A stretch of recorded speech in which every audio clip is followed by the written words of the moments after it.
community. Well, we didn't have to deal with these niggers acting all uppity and unruly. Uncle Ruckus, no relation, no relation. But these niggas, now, they don't want to pick no greens. They don't want to pick no corn. They don't want to pick no cotton. They just want to pick up a basketball. All the niggas want to pick up a basketball. Uncle Ruckus, no relation, no relation. Check this out, y'all. The name of this one is Cotton Picking Nerds. Now, what we gonna talk about today? I ain't sure. But I did see one of the people ask me to talk about the Star Spangled Banner. What's up, fellas? Somebody was like, man, talk about the missing verses at the Star Spangled Banner. And just being real, I got excited. I ain't put my first in me yet. Couple copies still, you know what I'm saying? What's up, GG?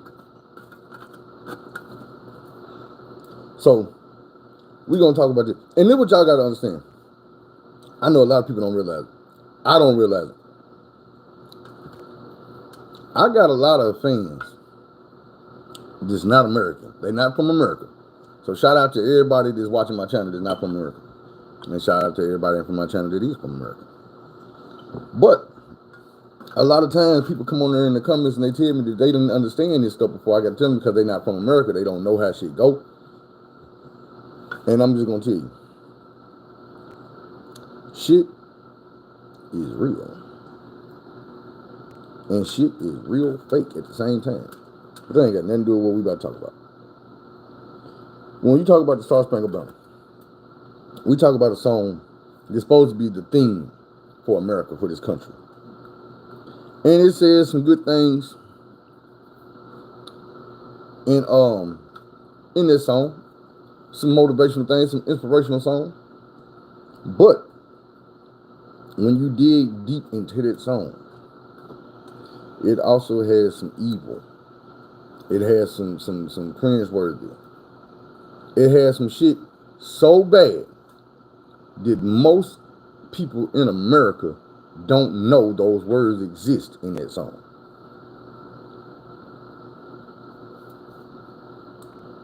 My thing is, America is a dirty place. And when I say dirty place, I'm not talking about like clean and dirty. I'm talking about dirty like the way they do people, the way they treat people. Only in America will they tell you that you should stand up, put your hand over your heart, and praise this song.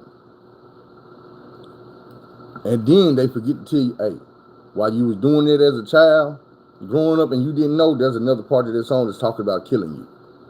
It's talking about how you can run, but you can't get away. And it's saying that because of you, that color. It's saying how you can hide, but you will be found. No one will escape. Not the hireling or the slave.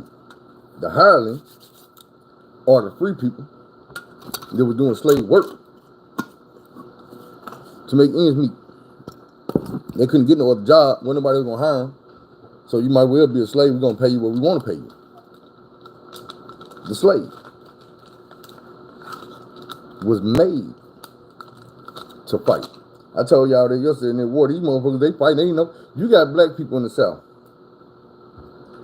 that will say the same thing white people in the South say, that they represent the Confederate flag because of the history behind it. And my grandpa fought for his flag.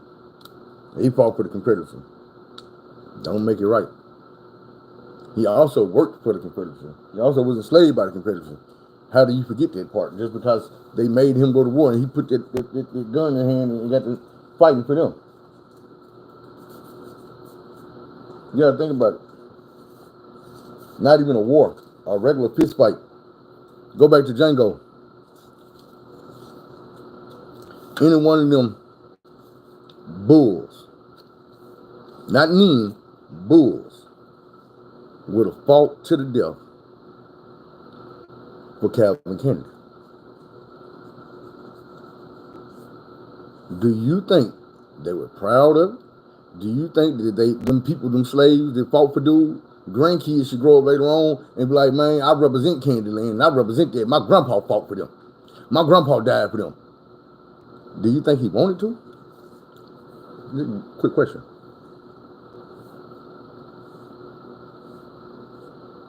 Now, don't get me wrong. Because when we talking about wars and shit, like what the Sergeant Band talking about, it's a lot of wars that people actually do want to be in. They gung ho. My daddy was in the army, the military, the marine, whatever. I'm follow his footsteps, do the same thing. I'll give you an example. Damn, what's the dude's name? Played defense for the University of Arkansas. White dude, man. His whole damn family played. I can't know why dude's name won't come to me. I'm thinking Huckabee, but I know it ain't Huckabee. Because we in Arkansas don't really like that family. They're monsters. Especially the daughter, just the governor right now, with no qualifications.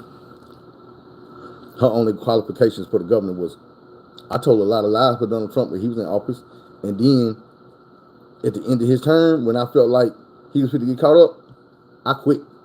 And I was like, hey, I cannot tell these lies no more. My soul won't let. And then a couple months later, now she was running for governor, and guess who was endorsing her?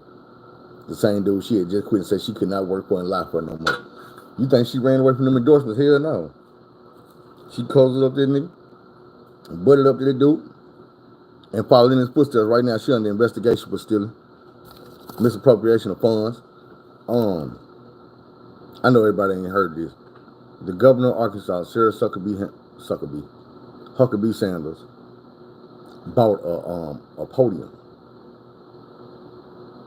She spent 20 bands on that podium.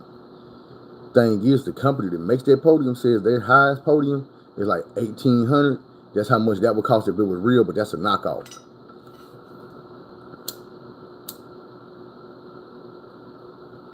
Thing about it is,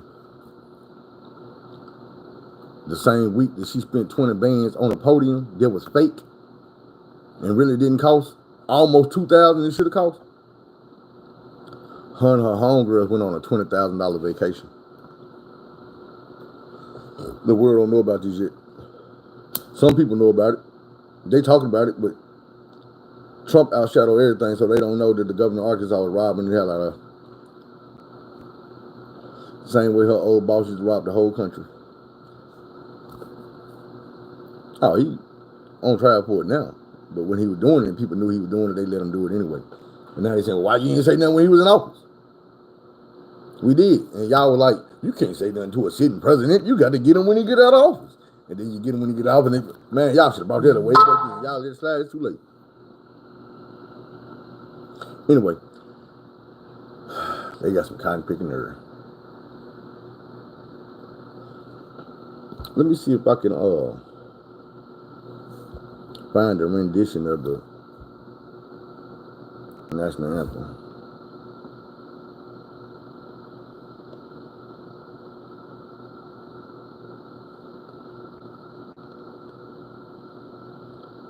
Of course, you know I don't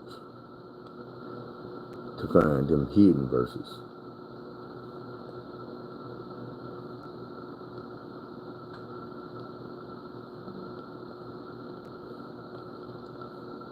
It's so fucked up that they probably, I don't know. I've never heard them like,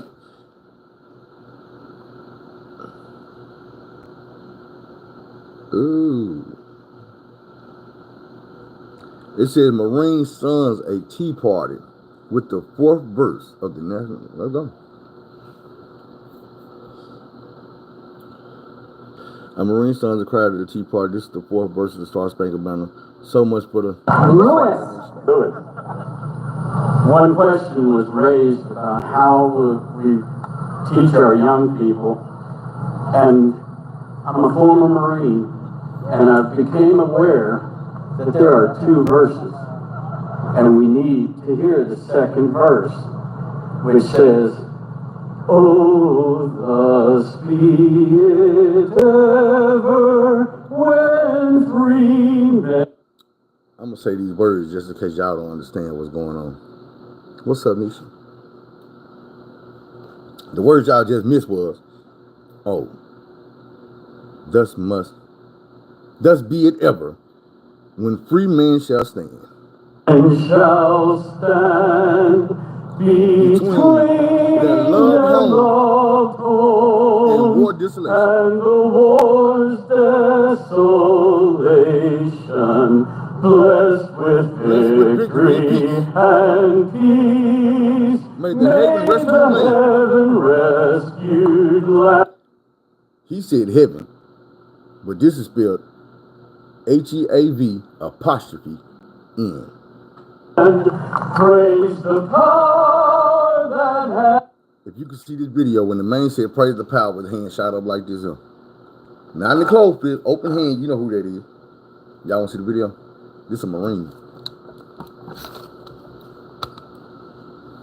This is what I be trying to tell y'all.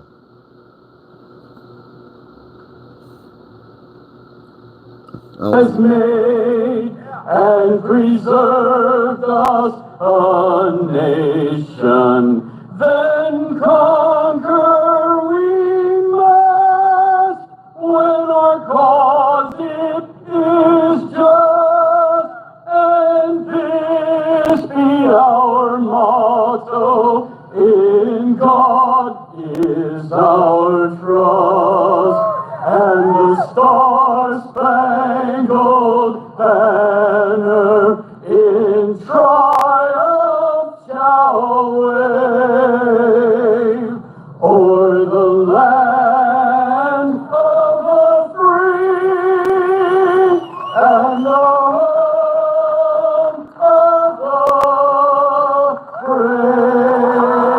That's not the whole song.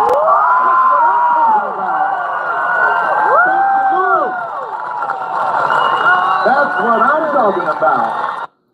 Now, I'm tripping because I'm thinking he was going to say the shit we were looking for. He didn't say it. We're going to go find that, though. Give me a second, y'all. I'll investigate on the fly.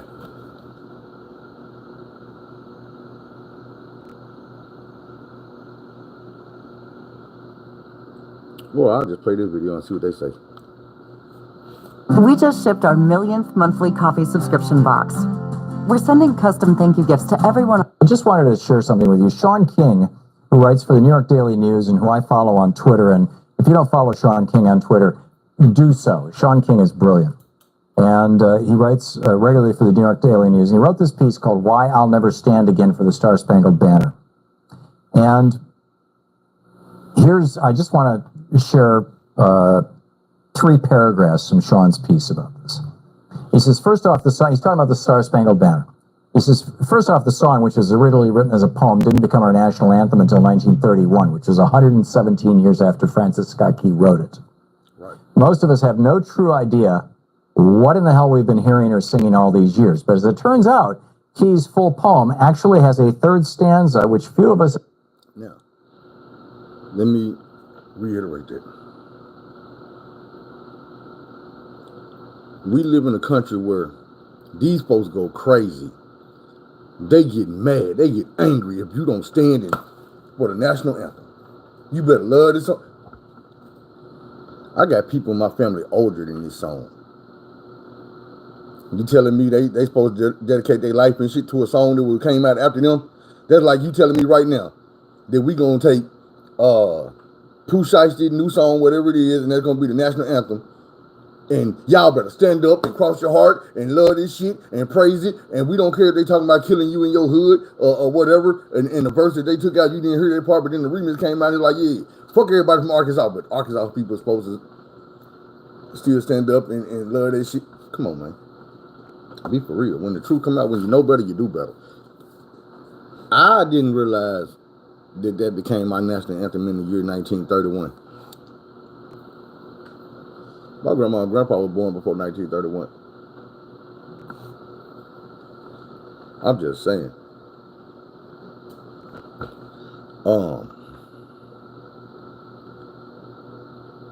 I really can't wait to get to the part where they actually say the words that has turned so many people off. I know this ain't really a big deal right now. It is. Let me quit lying. It is. It ain't a big topic. That's true. But it was a big topic. And when it was a big topic, I don't remember hearing all the shit that I be learning coming from the people that we trust to give us information. My thing is, and I ain't just talking about white people or black people, because when it's shit like this, everybody got their own motherfucking agenda and they got their own reasons why they gonna give you a half truth. Of course, if a black person telling you he wants you to lean more on the side of the black person, so he gonna tell you from a black person perspective, and I'm not saying he telling you some bullshit, he giving you his perspective. White people gonna do the same thing. I've had white people try to explain shit to me about racist shit, it just never made sense. That's why I would say it was bullshit, because real shit don't need no whole bunch of shit to stand on. It prop itself up. The truth do. When you making some shit up or you coming on the fly with some fake ass shit, let me tell you, I had this job, American Material Handlers on. I'm saying the name because I want y'all people whoever in the world to find this place to find it. American Material Handlers on the Old England Highway in between England, Arkansas and North Little Rock, Arkansas. I worked at this job, and I'm gonna give y'all 2 incidents. Now, when I worked at this job, rest in peace, Scooby, man, in the bill. That's why I met Scooby at this job. But we had some encounters. The first one was the dude that was training us. This is a nobody, so the shit that he did shouldn't shine light on the company and make them look bad or none of that. Because this dude right here was a nobody just like me. Somebody was hired there, and his ideas is not the exact ideas of the company. I will say that. But when all the shit about Kaepernick was going on, we had a conversation. And he was in the mind frame that the Confederacy monuments and all this shit, that's what it was. It wasn't even about Kaepernick. They were taking down them statues. And he was like, man, the Confederate monuments and statues should remain. And I'm like, why? And I'm like, why do you think America should glorify and give honor and praise to his enemies? I know these dudes that you talking about was generals or whatever they were. Bro, them dudes wasn't American generals. They were Confederate generals. That's like saying the French, if we get into it with a war with the French and we whooped them, then we should start putting up statues of the French generals that we whipped and praising them. Oh, remember this war? We keep this around to remind us. We don't need a reminder of the ass whoopings we done passed out, bro. Or the reasons we had to dole out these ass whoopings. This buddy told me, man, the federal monuments, the statues, and the Confederacy shit, all these monuments and shit, man, this is just a reminder to tell us what not to do.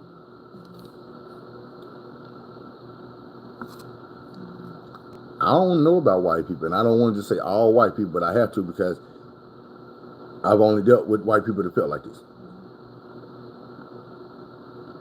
How in the hell does a statue of a person who has killed so many, his ideologies was so tainted, and you think you need a statue to remind you not to be like him? Like, bro, I don't need a reminder every day to wake up and not to kidnap nobody or enslave nobody or beat nobody or castrate nobody or break up homes and take people from their...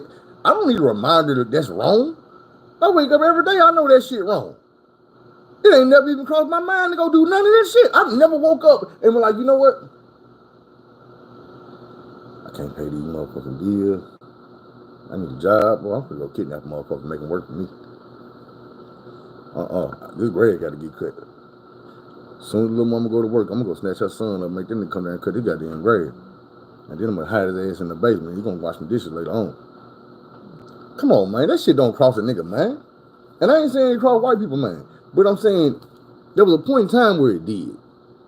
And it happened. You can't erase it. You can't act like it didn't happen. Motherfucker, it happened for a long time. And the effects of it are still going. That's why we speaking about cotton picking nerves. One thing that gets to me is this, sir. When I hear people say, but what you crying for? You didn't go through slavery. The people who went through that is dead to go. That don't affect you. Yes, you crazy. Bro. The slavery wasn't even the shit. It was a systematic system. Slavery was just part of the system. The system's still here. You see what I'm saying? This is why I break it down to all y'all. White, black, green, American, England, Canadian, Mexican, it don't matter. The people at the top will always find a way to rig the game. I told y'all about the money. And you don't matter how much money you make. It don't matter how much money you make. That's not the goal no more. The goal is to stack them little bitty pieces of paper. Because I'm trying to tell you, if you get to a point where you got enough paper that you can have influence that they don't want you to have, either they gonna take your paper or they gonna fuck you off. And if it's too many people, then they just gonna change the whole system again. Paper gone. We dealing with this now. You got to start over. When it fall back, bro, when it all go to shit, do you think it ain't no reason why they buying cash for gold? Why they got cash for gold, bro? They don't want the cash. They like, fuck it, y'all take the money, give us the gold. Cause I'm gonna tell you what, at the end of the day, the gold was always here. The gold gonna always be here. The paper, well, my nigga, that shit can burn up in a house fire. Burn the gold in a house fire. Guess what it's gonna be when it cool down? Gold. And these days, they don't want to teach about slavery in schools. I feel like they need it to know their history. Wrong. That's what they want you to think. They do want to teach slavery in schools. They want to change the narrative of slavery in schools.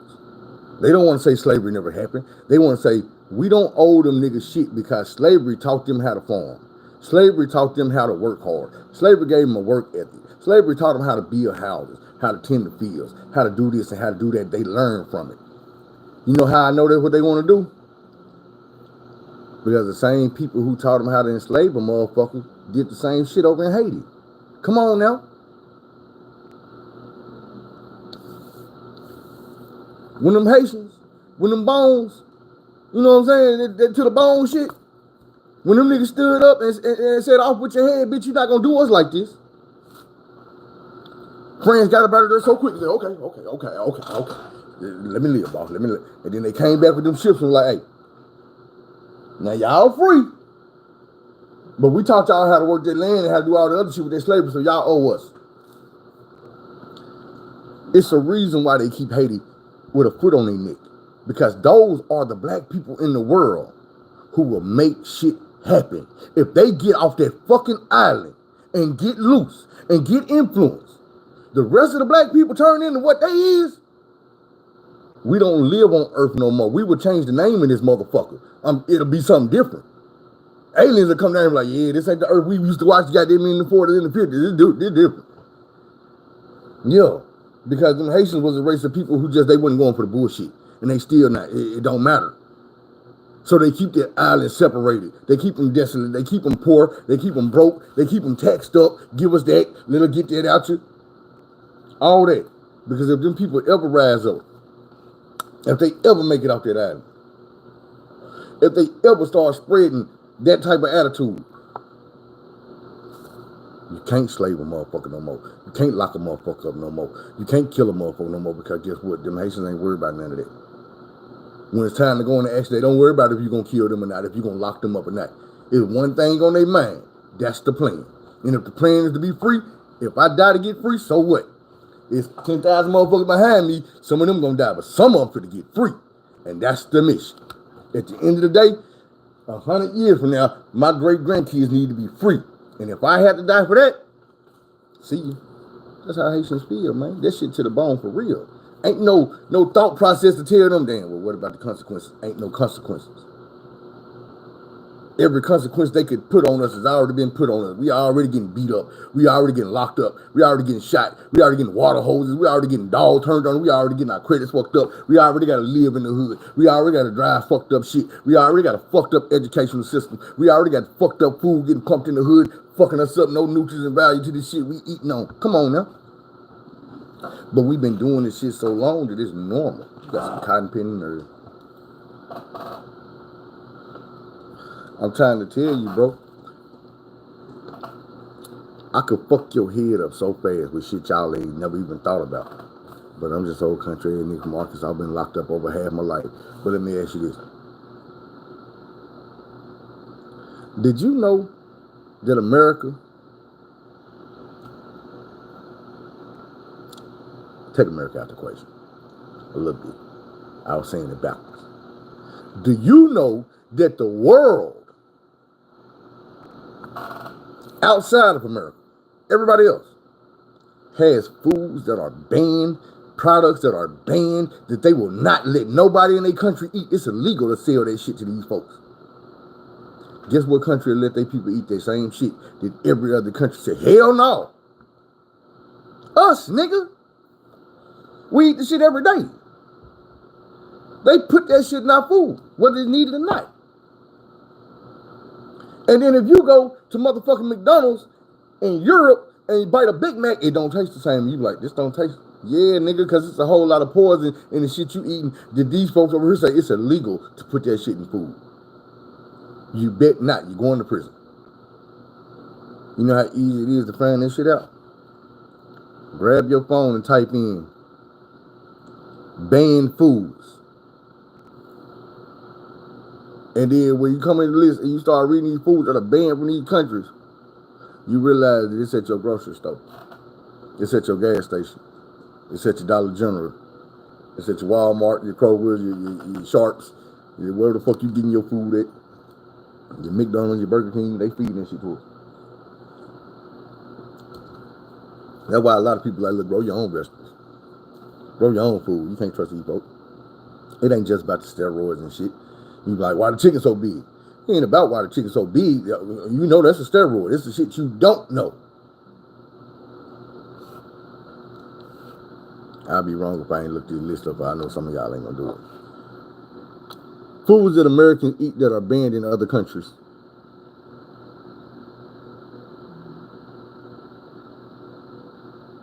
Farm salmon. Can't eat that nowhere else. What? This should say. Coffee Mate Creamer has been around since 1961. I got some of that shit in this goddamn cup right here. One of the most popular coffee creamers in the U.S. Unfortunately, due to restrictions on trans fats. I ain't even gonna read the rest of it, but you see what I'm saying? Man, it be so much shit that we don't know, that we don't pay attention to because we pay attention to shit like, man, you see what Cat Williams said? Man, Cat Williams exposing these niggas, bro. Man, you see what LeBron them did, bro? That nigga would come. Man, such and such new album coming out. Hey, man, the concert gonna be here in a minute. That's what I be trying to tell y'all about the distractions.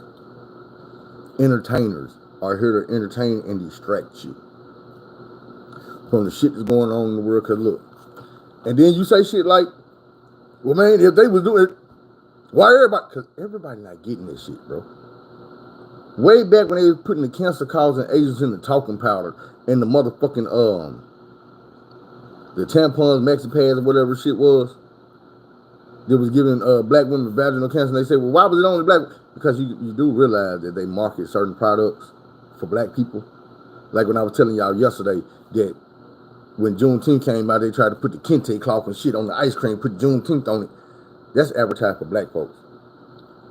I don't know too many white folks or Asian folks or Mexicans or anybody that's gonna go in the store and see kente cloth on a box of food and see Juneteenth and black people with dreads and shit dancing on and be like, oh yeah, I'm gonna try this shit.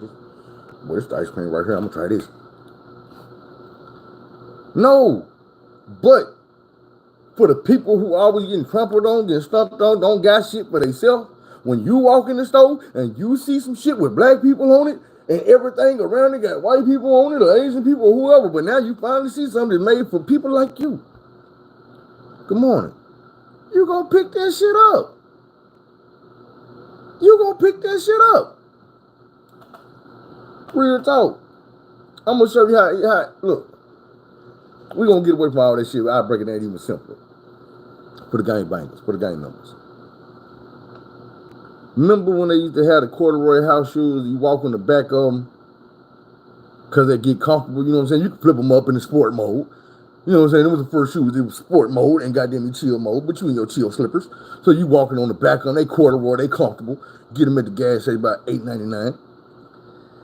But then when you start seeing movies and you start seeing TV and videos and they seeing that, look at these Negroes wearing these motherfucking corduroy house shoes, walking all on the back on with their dickies folded and creased up, white beaters and shit. Gangbangs. Shit. How we gonna get them to buy even more? Shit, since they gangbangers, we gonna make them same shits. Red bandana, blue bandana. Don't forget the black bandana. Fuck it, nigga. Throw some red, black, and green, nigga. That's the African shit for the niggas who don't gangbang. We gonna get them too. You see what I'm saying? They'll market that type of fucked up shit for you. It don't start out like that. Them house shoes started out corduroy house shoes. Everybody was wearing them, but when they realized you was wearing them, your homies was wearing them, your people was wearing them, your neighborhood wearing them,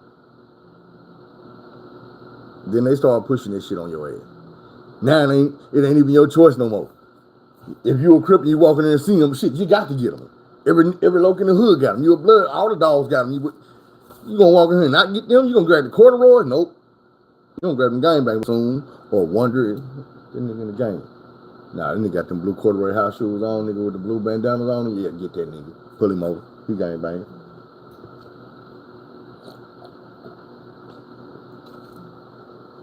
And don't think people won't sell you illegal shit. People got some cotton picking nerve around here. I'm gonna get back to some more shit. I'm gonna figure out what it was because I told you I was 2 situations all about that job. I'm gonna get back to it. But I'm gonna give y'all a dumbass cotton picking situation happening in the mall. I walk in the mall. I go to the hat shop. I spend $46 on a hat. This bitch clean. Throw my hat on, cock that bitch to the left, walk out the motherfucking store in the mall. Police stop me. Hey, take that hat off. What you mean take my hat off? You can't wear hats in the mall. I just bought this hat in the mall. I don't give a damn. You can't wear it. Why do you let people sell you shit? You let people sell shit in this facility they can't even use. This is a piece of clothing. This is an accessory. This ain't a weapon. This ain't a gun. This ain't no shit I snuck in here. Nigga, I walked in here and purchased this. With a receipt. It's right here. And you telling me, good morning. That's kind of picking nerd. But that's also their profile and shit. We ain't on that right now. Let's get back to the job. So the man was trying to explain to me like, man, we keep those monuments around to remind us what not to do.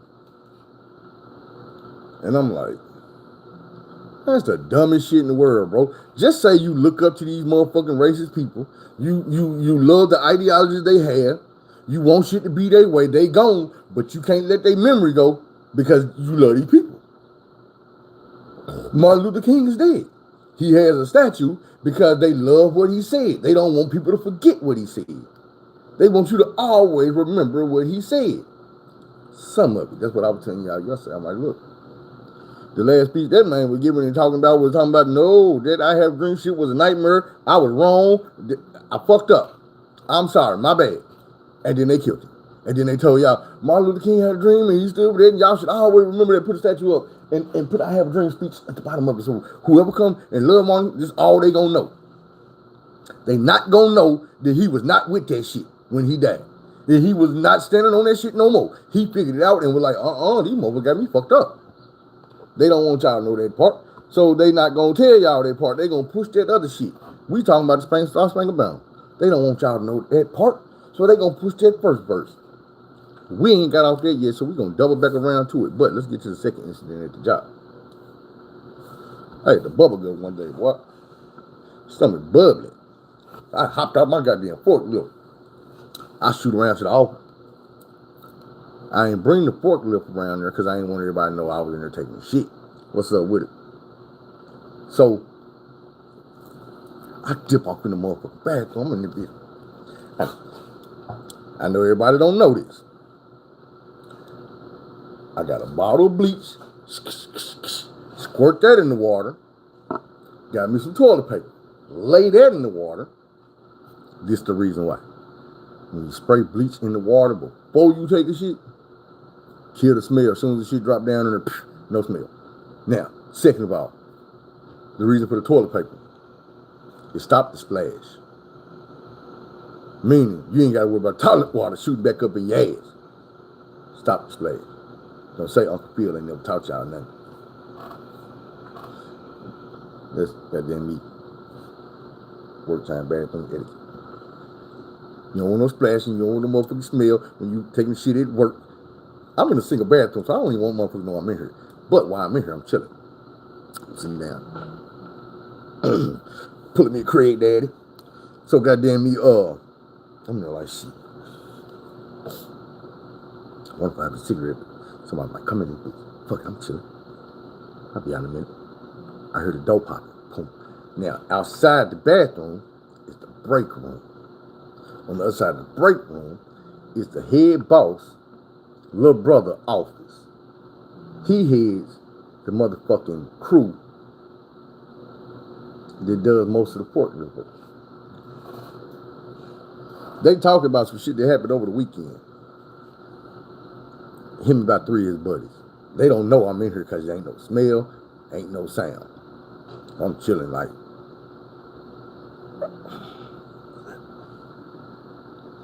Anyway, I'm hearing the conversation. They talking about some shit that happened over the weekend. And whatever it was, it's like he got into it with somebody. This is the boss brother. He got into it with somebody. And dude hopped in his truck and he was leaving. And as he was leaving, he drove back past him. Dude said he picked up a brick, ran out in the middle of the street and chased him like, nigger! And threw the motherfucking brick. So he busted back the dude's window. They laughed at this shit. So while they laughing, I'm sitting there, I'm trying, you know what I'm saying, sitting in this bathroom. And I thought they were gonna come in, shoot back out.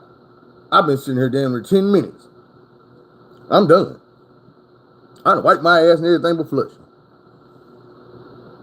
But my leg's going numb. And I can't sit in this motherfucker too much longer. Somebody gonna come in here anyway. So in the middle of them having a racist conversation, doosh, I flushed the toilet. Everybody get quiet out there. You can hear the whisper. Now I'm taking my time washing my hands. I'm kind of nervous. I know they nervous as fuck. But I'm kind of getting off on the shit because I'm like, oh, these bitches, they don't know who in this bathroom. They finna be scared than a motherfucker. So then I turn the knob and I don't open the door, I'm holding it. The way the door opened, it opened up outwards. So I'm gonna swing the door open, but I'm on the far wall. So they all like out this direction. When I swing the door open, the door just open, I don't come out.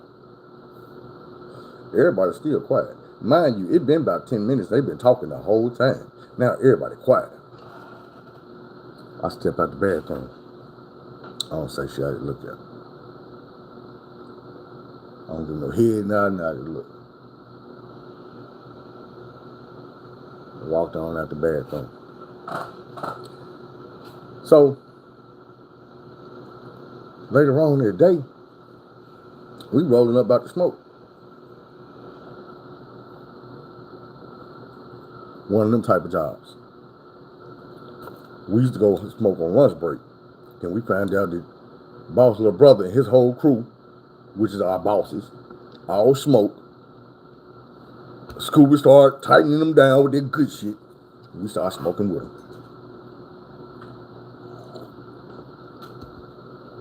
But I'm smoking. I done rolled up. They already smoked. So I come out there, I fry my shit up. And I don't just go to their group and start talking with them. I just sit down like on a stack of beans and shit.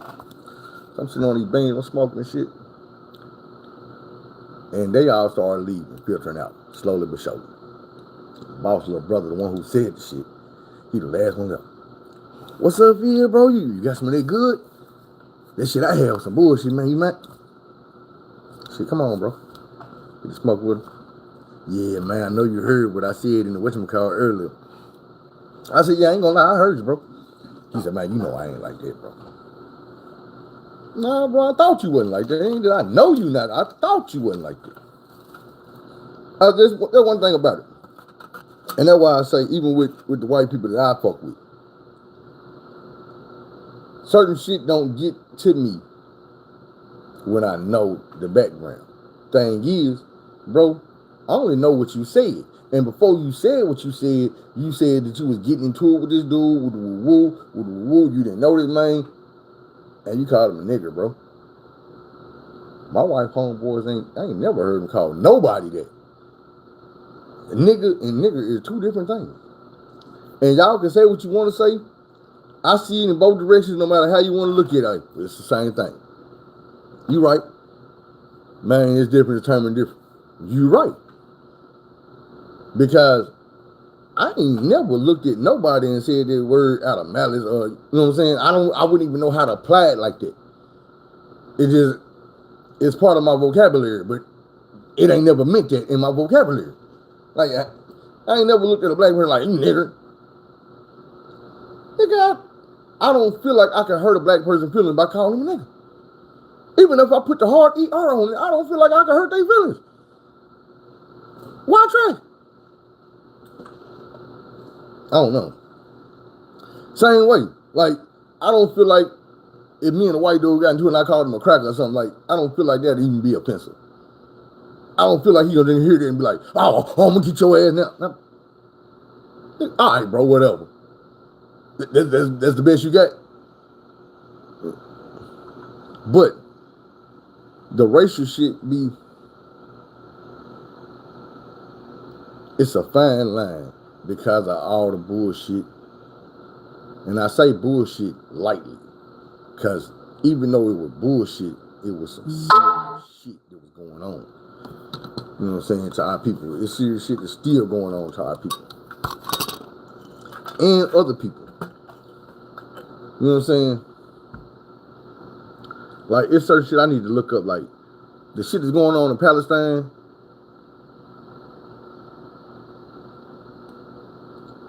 I really don't know.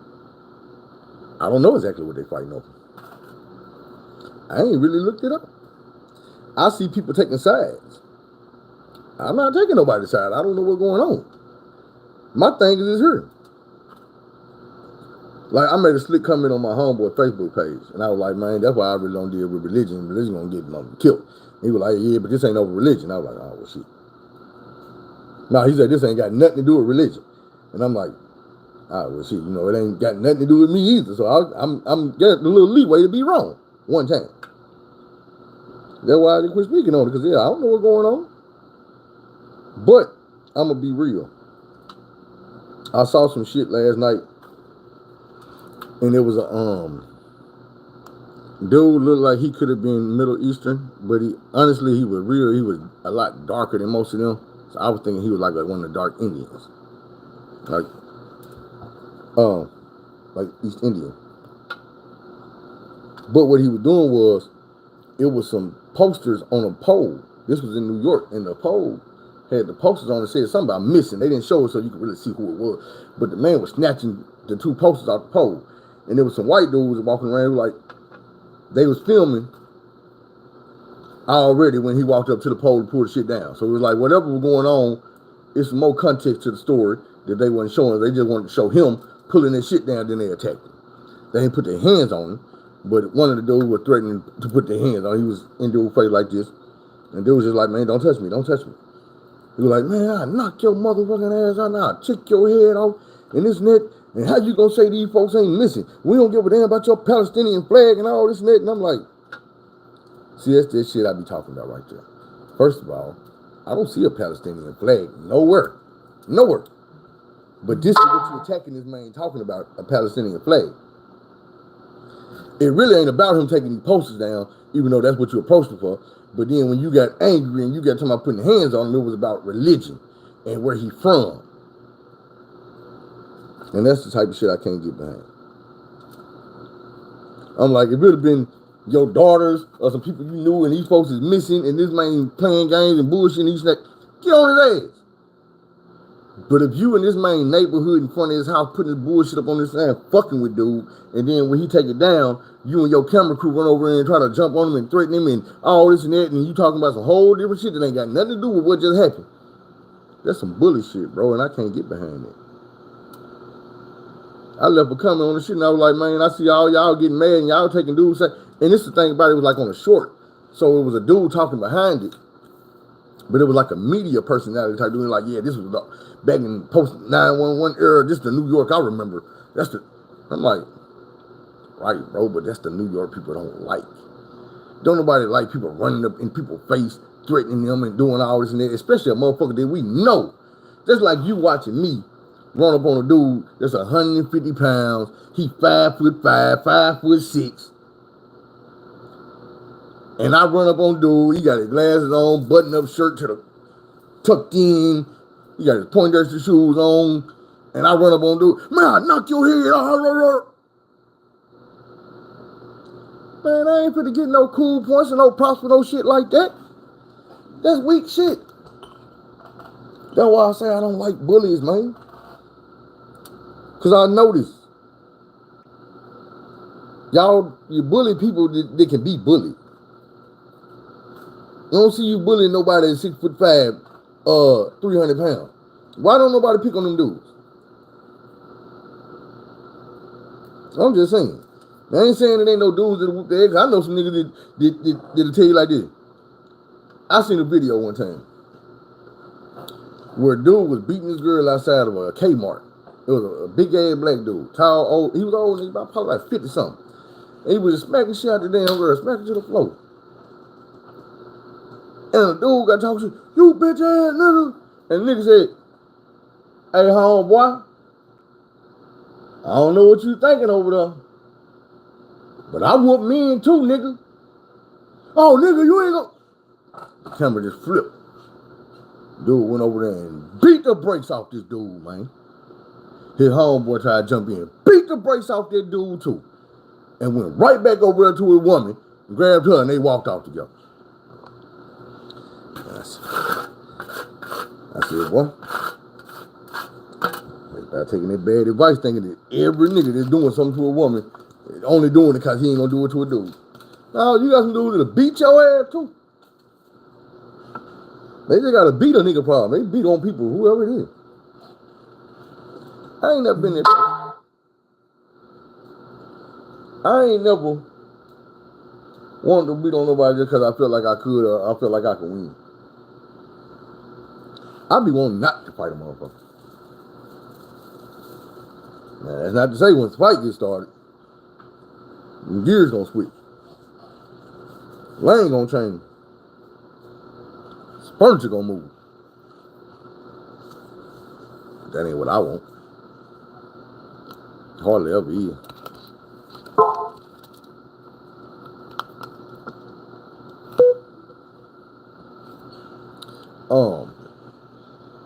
Let's see what we was talking about at first. I know we were talking about the job.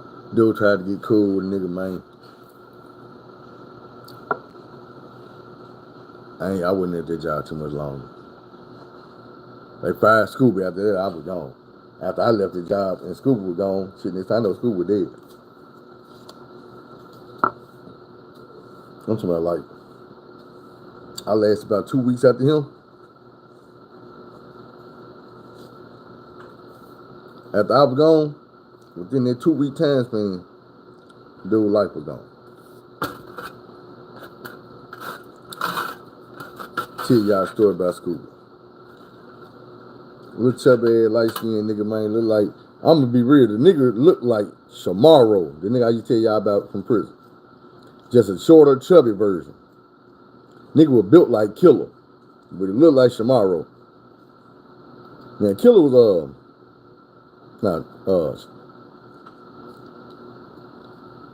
Scooby. If I'm not mistaken, Scooby was GD.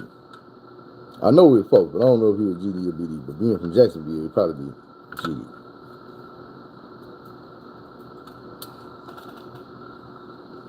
Cool ass nigga might didn't wear nothing but Huaraches, Nike Huaraches. Cold as hell, nigga got on Huaraches. 60, 70 different pair. Cool ass nigga, man. But he was staying to it with his girl. Scooby always had the gas. I had plugged mine in. with a family member. And me and him were getting the thing, and we were working. But then he fuck around and found out I don't know where he got this plug from. But next time I seen this man paid me and showed me this briefcase. Opened up the briefcase, this man had about 20 different flavors. Everything was like in jars like this. Like jars, but jars, you know what I'm saying? And one of them, I'll never forget this shit in my life. It was 2 buds. It was this much. Filled the whole jar. 2 buds. When he dumped them out, they were white. Damn near white as this paper. Hairy as hell. The shit looked like he had 2 big ass tarantulas in his hand. I ain't never seen no shit like this before or after. This man like he had 2 big ass tarantulas in his hand. He's like, man, I got so much of this shit, bro. The man say he got linked up with this old school dude that's retired. He used to be a truck driver. He said, man, the man got so much shit, it's pitiful. He like, man, this dude just gave me this shit to see what I was gonna do with it, bro. And I'm sitting there like, man, what the fuck? I think that what got Scooby killed. Because this how this man setup was. And it's down the street. Either him or his family got some land over here in the little country part across the road. Dude used to back his truck up on that land, big ass field in a tree. He'd pull up under the tree, back in. The road is up there, ain't no road or nothing. It's field and woods back here. There's some more houses, but they over. You can see them, but they over. The street way up here, so anybody coming back here got to come down the winding road. You can see them coming. To him, perfect setup. This man sitting back there making money, hand over fist all day at work, sitting there smoking, bumping, goddamn chilling on the phone. That motherfucker come. They probably call him before they come. But the motherfucker came back there.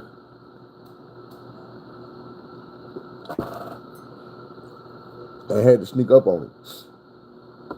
I don't know how they did it. They had to go all the way down the road, park, creep back through the goddamn woods, swamp, whatever. I don't know how much swamp land behind his house. I say behind that land. I know you can see the woods back there. I don't know what's behind it.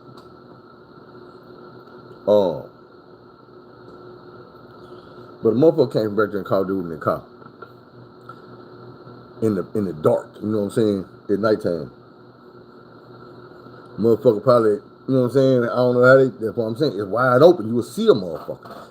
Even at nighttime in that field, off the moonlight or something, you will see. But I'm saying, motherfucker did whatever they did. They got up on him and caught him. I don't think, and it could be, because I think they got the motherfucker that did it. Motherfucker could have been stupid enough to call a dude and hook up a play and then come down there and do some stupid ass shit like that. They probably had got caught. Either way it go, rest in peace to Scooby, man.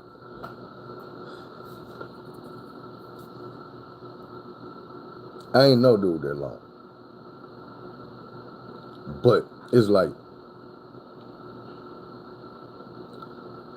man, do you know how cool you got to get with a dude from work to introduce this motherfucker to this part of the game that your family dealing with, like face to face? I took this nigga to the restaurant. We sat down with my motherfucking family and talked about it and went back to the parking lot and went our separate ways with goddamn me a business deal in place. But like I say, man, the nigga ain't never seen no fake shit, no flaw shit coming from the dude. He just didn't last long. And he was loved by people from my city. He was younger than me, so I ain't no dude before that job. I wasn't even staying in the city when I was working at the job. Let me tell you about I was. I wasn't staying here. You know, originally my mama's house, but I wasn't staying here.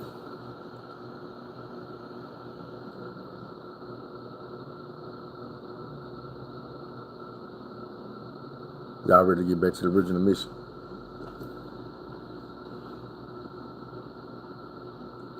I know y'all forgot we was on this video.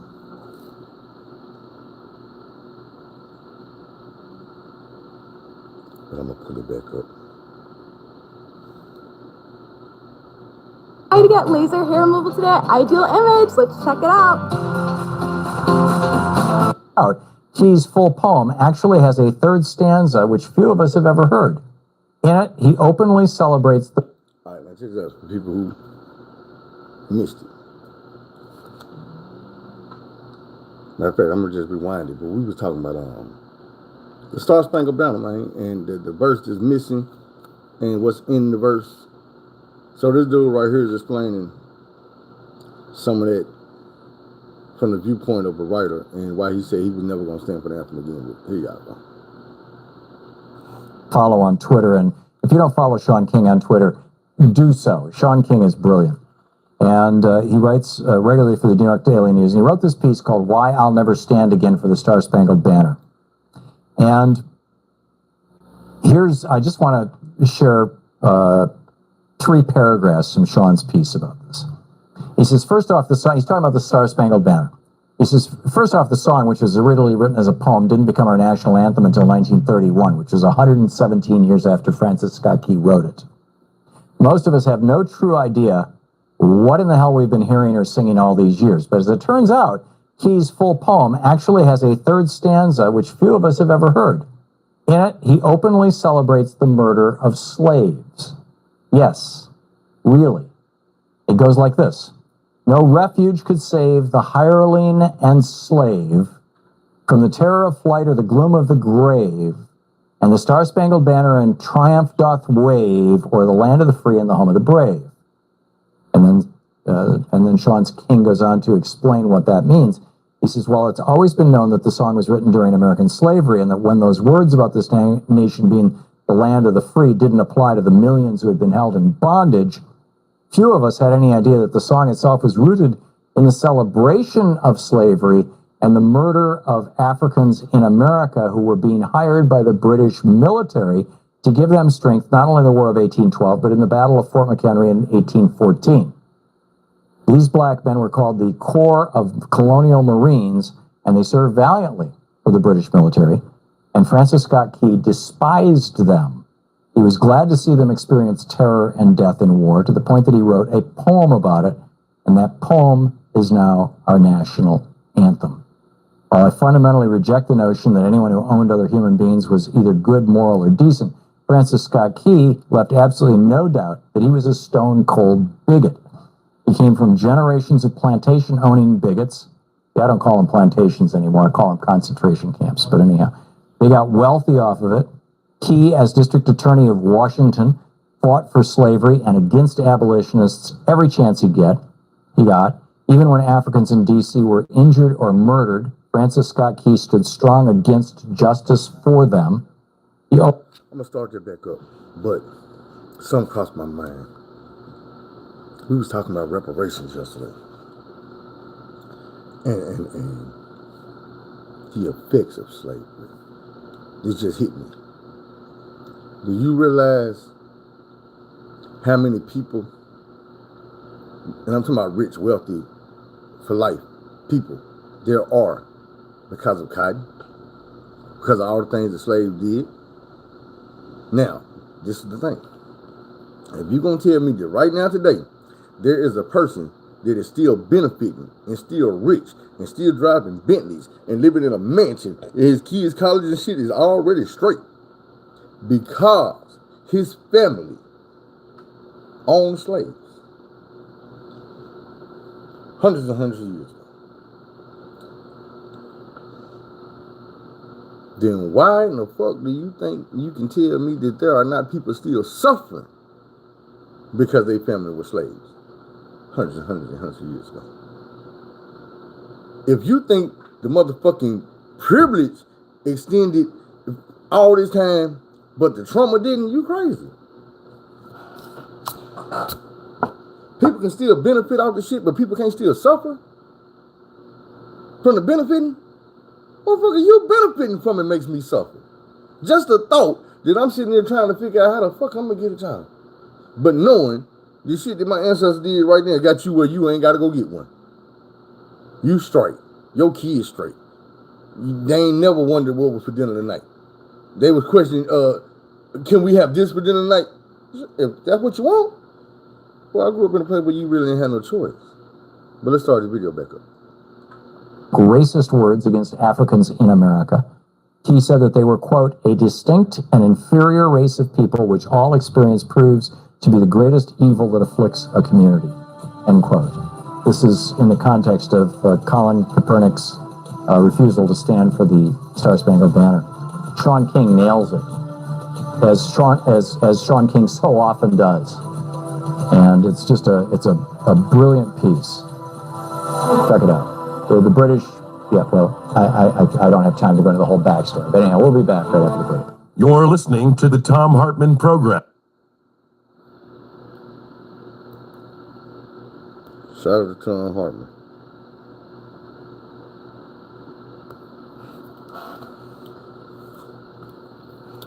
Y'all see what I'm saying? I feel like somebody just learned something. Shit, I did. Because even though I knew the words that was in there, I didn't know the context. And the context where we always need. See, when you know,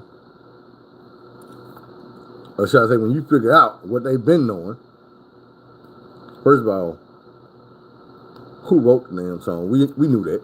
But what type of person was this? What was his idea? What was his mind at when he wrote this song? Damn near 200 years before people came and decided this gonna be our national anthem. Like I told y'all. If one day a motherfucker decided to get in the eight, Pooh Shiesty, fuck it, Megan Thee Stallion, whoever, man, we gonna make this the national anthem. But it's 200 years from now. The shit that they singing about and rapping about today is not gonna fit us 171 years or 200 years from now. Just being real. What's up, Dorothy? It ain't.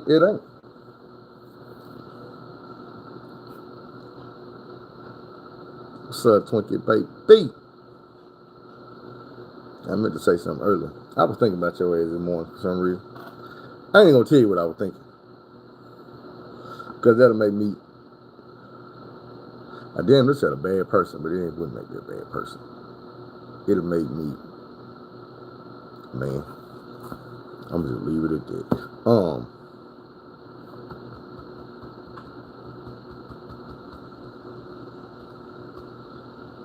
I don't know, man. With this Star-Spangled Banner shit, it's a lot to unpack. But then it ain't, because, you know, shit, a spade is a spade. And on that shit, I call a spade, man. I never, when I was a kid, even before any of the controversy I was coming around it, the only reason I used to like standing up in school to do the Star-Spangled Banner shit every morning, and because that was just a little bit of time they were going to take out of school, we were going to get that little couple seconds, you know what I'm saying, and then class start. Now, this is what I will say. In second grade, I had a teacher named Miss Mothershed.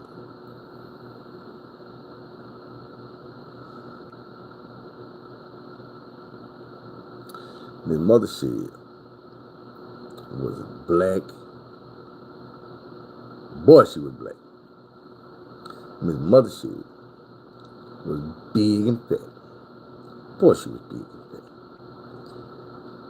But that woman's heart and her mind was pure gold. That teacher right there at a young age stood out from every teacher I had dealt with up until that point. That was the first teacher I ever had where you could tell this woman gave a damn. She cared. And I hate to say it. I don't hate to say it, matter of fact. I'm just trying to figure out the right way to say it. Miss Mothershed was probably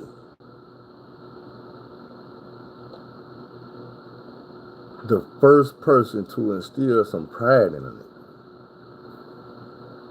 I don't remember exactly what she used to do that. Because I don't remember her coming to the black students and telling us, look, nigga, you black, you should be proud of yourself, and you should do this, and you should feel like this. I don't remember her doing no shit like that. What I do remember is this shit. Damn, they want to cry thinking about this shit. I swear to God, y'all. First day of school, we walk in the classroom, in Ms. Mother Shea classroom. And on the chalkboard, the whole chalkboard is stretched from one end of the class to the other end of the class up to the front of the class. She has wrote out the Star Spangled Banner on one side. There's two chalkboards. Star Spangled Banner. On the bigger chalkboard, lift every voice and sing. Every morning, we come in here, we do the Pledge of Allegiance. They sing the Star Spangled Banner.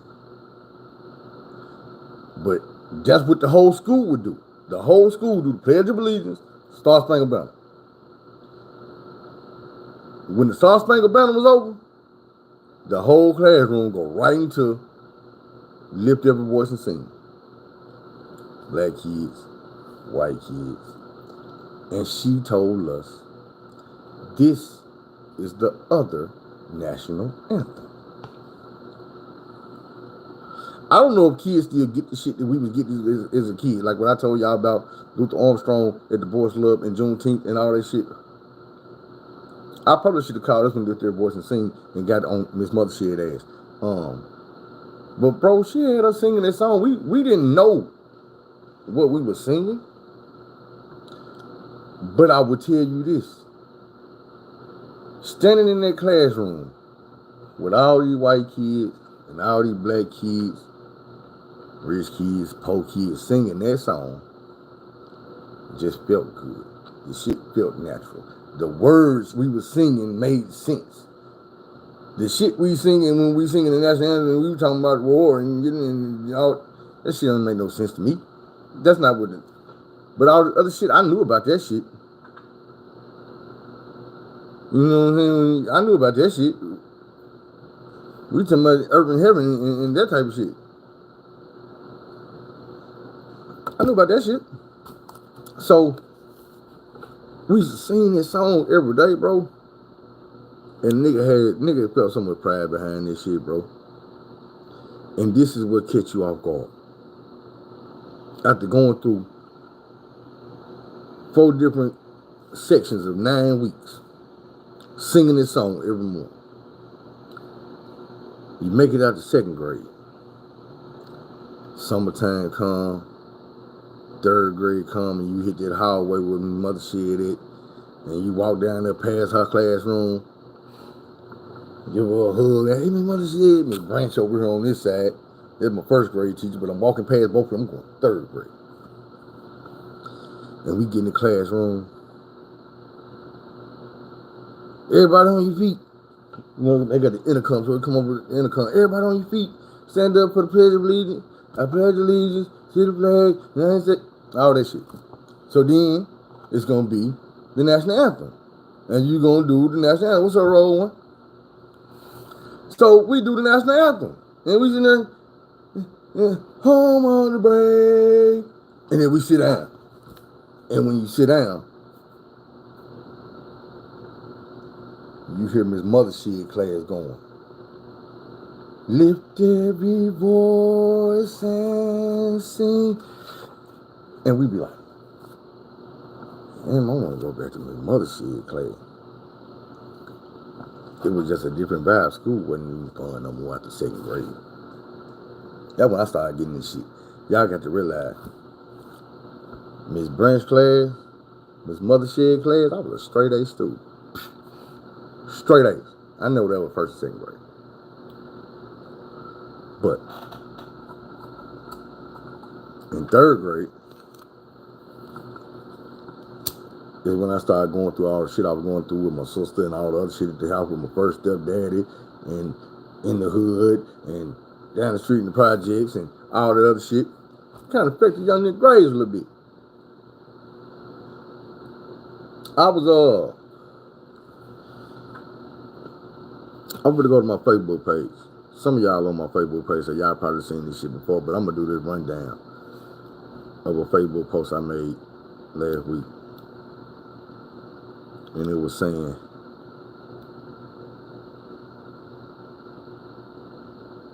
okay, here you go. The both say, back in school, what landed you in the principal office? This my list. First grade, $1,400. Second grade, fighting. Third grade, took a Ninja Jordans, fighting. Bond thread on Miss Bradley phone. Fourth grade, skipped to school, fighting. Fifth grade, real gun, but it ain't what you think. Brought the gun to school. Sixth grade, I don't see nothing. I didn't get in no trouble in sixth grade. I honestly remember not getting in no trouble in sixth grade. I'm gonna tell you what happened. I started out at Indian Hills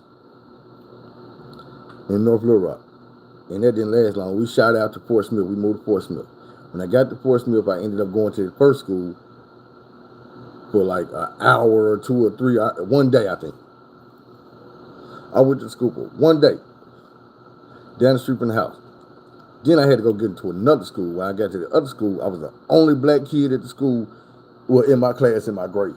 There were like two other ones. They were brother and sister or something. And they were way younger than me, so only time I seen them was outside school, like before school or after school, recess some shit.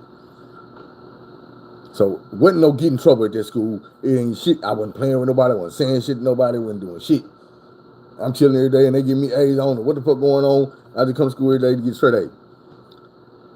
Ended up getting took out of that school and I ended up at Tillis Elementary, where I ran into my homeboy J-Rock and them. And even though we was always into something, I had another teacher at that school named Miss Young. And she was the type of woman that was like Miss Mothershed. One of the teachers that, you know what I'm saying, when you come to school and you deal with her, she know and you know that this woman love you. She give a damn about you. She care what the hell you fit to learn at the school. You're not fit to just be sitting up here bullshitting in her class. None of that. Because if you is, then she gonna call you up there to her desk. If she got to, she gonna call you outside. She gonna tell another teacher, hey, watch my classroom real quick. She'll take you outside, y'all out there on the playground, walking around by the swing set, talking about whatever you need to talk about. She gonna get it out your ass because you in her classroom acting a fool, and that ain't you. There's something going on that you need some attention.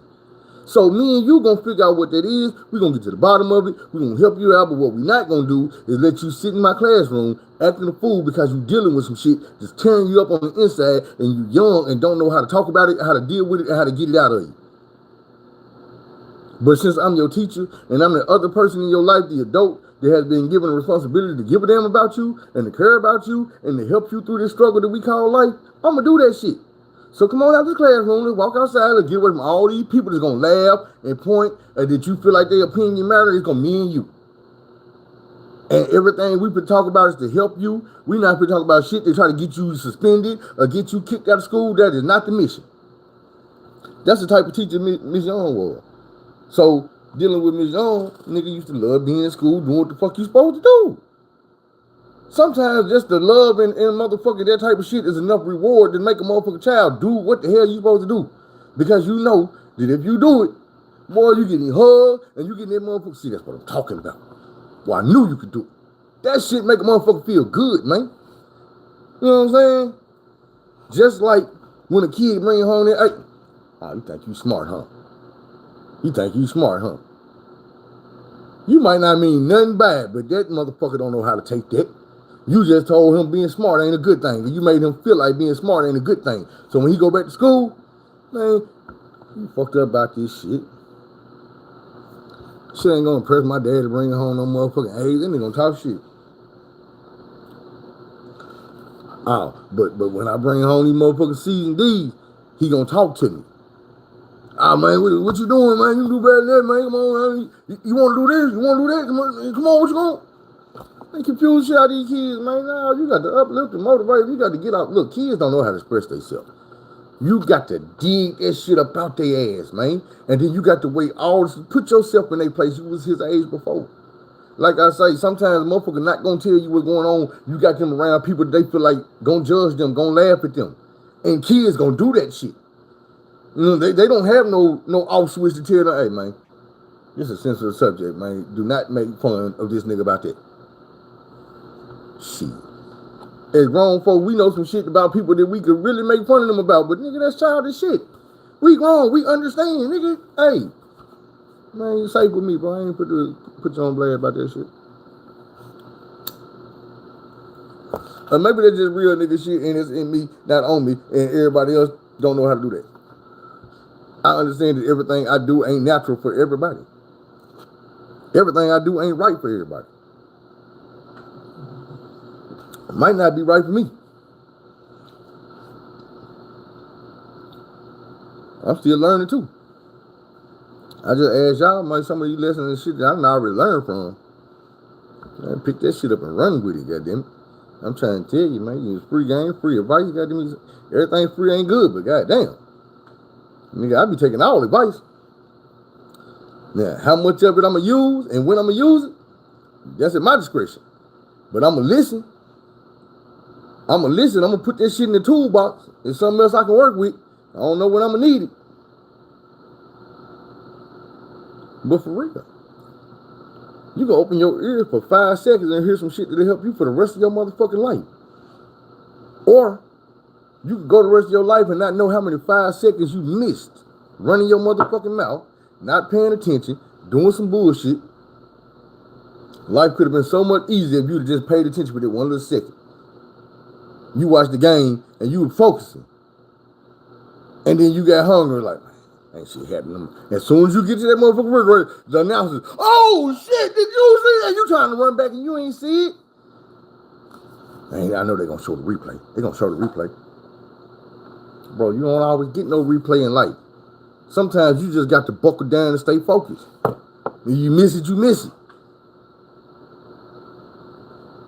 This is the easy way to tell you. Every time somebody hit the lottery, it was a motherfucking line in front of them. Think about that. You ain't never seen a motherfucker hit the lottery and didn't nobody come in the store before them. Think about it. Somebody always missing something. Sometimes you gonna miss some shit. But don't let it be because you just didn't listen. Because you just didn't pay attention. That's why I say, man, yeah, I take all advice. I don't have to use your advice because all advice ain't good advice. Some advice is horrible advice. You got bad advice. You got some shaky advice. Bro, you can use all that shit. You might not be able to use it for this situation. This might be the wrong advice for this situation. But you never know what's going to happen tomorrow. Oh, shit, that nigga. You know what? Now, if I do that with this, he might not even know that. But he don't know everything you know. Figure out what the fuck he know. You want a better example? I'll give you 2 more. I told y'all, it's 2 people in the industry. They've been trying to make it look crazy for years. And I say 3. And through all the crazy shit these 3 people say, you can't deny that every time they say some crazy shit, you hear some truth in it. You can't deny that these 3 motherfuckers are geniuses. They smart as hell. They know some shit you don't know. They reaching a point in life where it's like, damn, I thought life would knock them down. People say this person was crazy. They kind of sound crazy if I listen to them. But what I'm seeing with my own eyes is, motherfucker doing better than me. You want to know who these 3 crazy people is? Kanye West. He crazy. They told us he crazy. Cat Williams. He crazy. They told he was crazy. Orlando Brown. He crazy. They told us he was crazy. They interviewed him. And then they cut up the interviews and they show you the craziest shit. And then if you go watch that whole interview, you say, Say, man,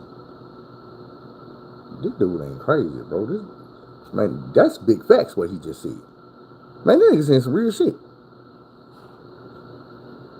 And then I tell you, man, look.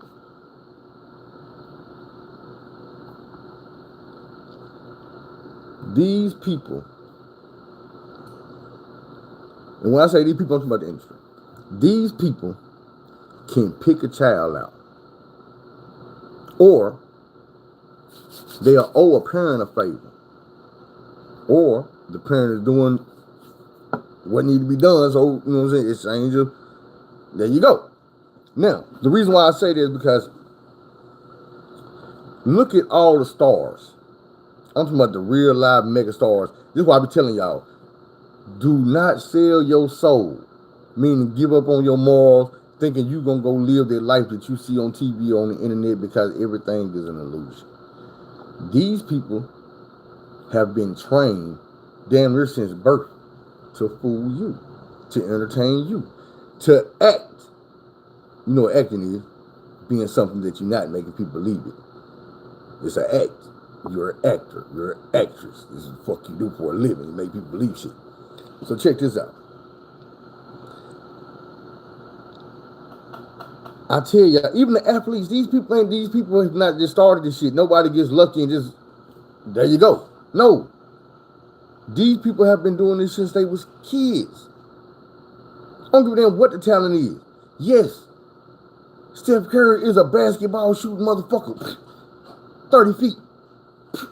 40 feet, 60 feet, 70 feet. How long you think Steph Curry been playing basketball?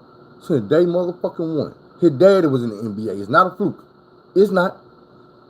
LeBron James got a daddy somewhere. Guess what? The nigga they were saying was his daddy was a basketball playing ass nigga, tall ass nigga. I don't know LeBron James. I don't know what daddy, so I can't say that's his daddy. I said the nigga they said. You go do your research. The nigga they said, he's a basketball playing nigga. Tiger Woods, daddy played golf.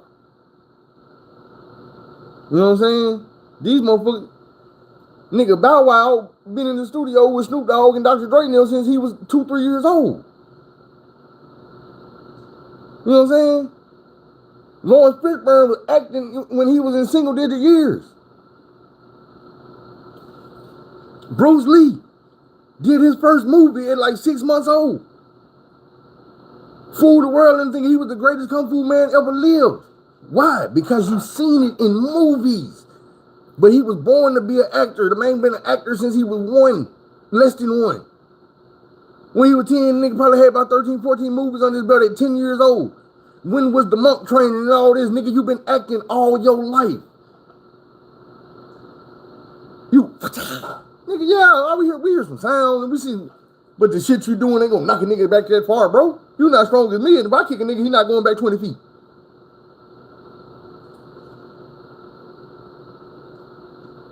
It's entertainment. It's the illusion. When you watch the real Hollywood movies and Bruce Lee come up, Bruce Lee is all of a sudden a real person. Instead of one of his movies, he not that Superman dude no more.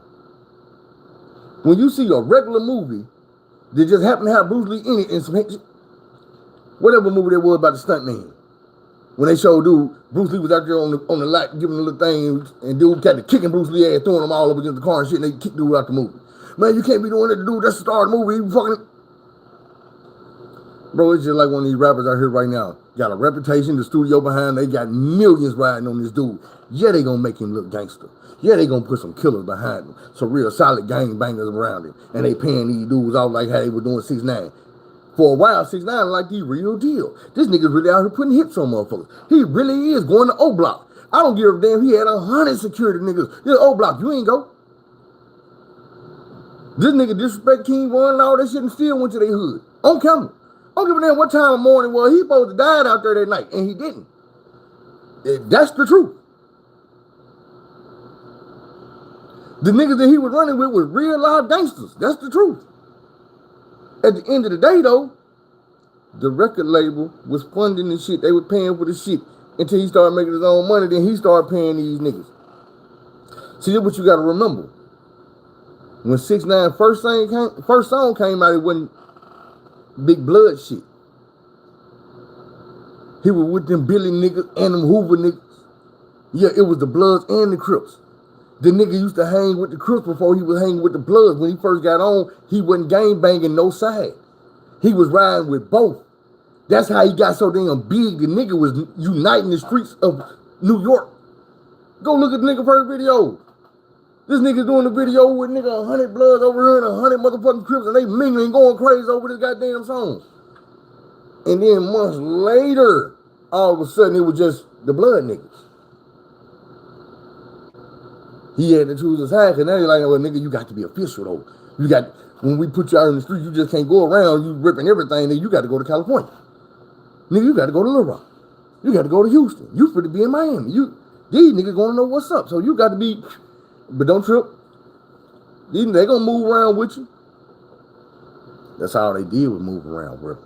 Extort him, rob him, beat him up, knock his baby mama off. Come on now, man. That was not the homie. That was not the homie. That's not how you do the homie. Not how you supposed to do the homie, but I'm going to be real with you. Like I always say when I say this prison, my nigga, some gang be the same way. They would duck your ass. You would be the duck. You would swear up and down. You all in there. But this is the thing about it, my nigga. This is being real. Ain't no such a thing as being all in there like that. That shit was so far back in the day. That shit over with. That shit over with. It's some more shit we should discuss. But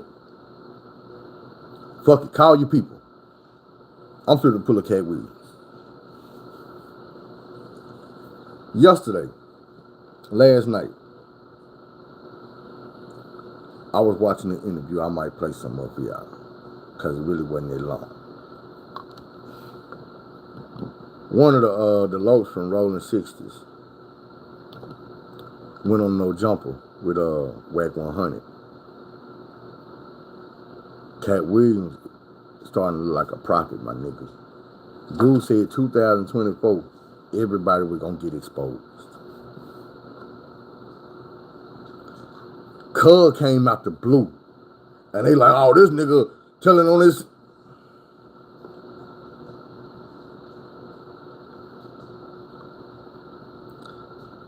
They like, this nigga telling on the whole hood.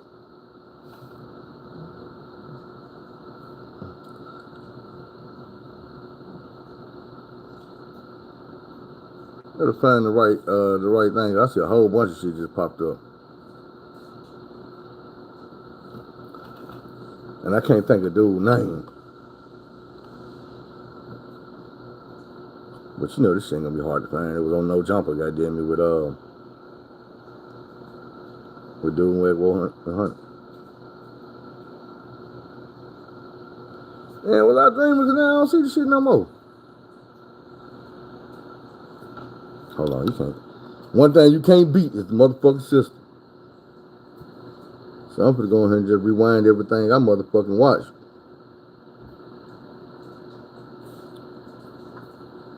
I just seen one of them. I'm trying to see if that's the one I was watching though.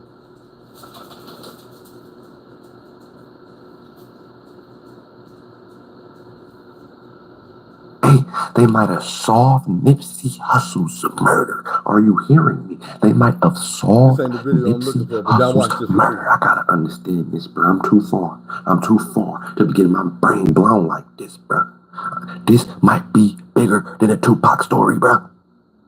Let's go straight into it. I ain't lying about this.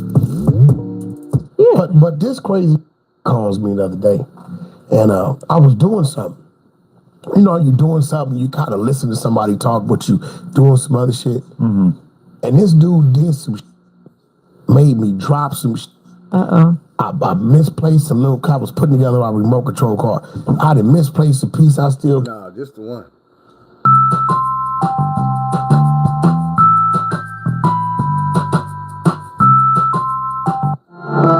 What's Now, that show who it is, Luke Cannon.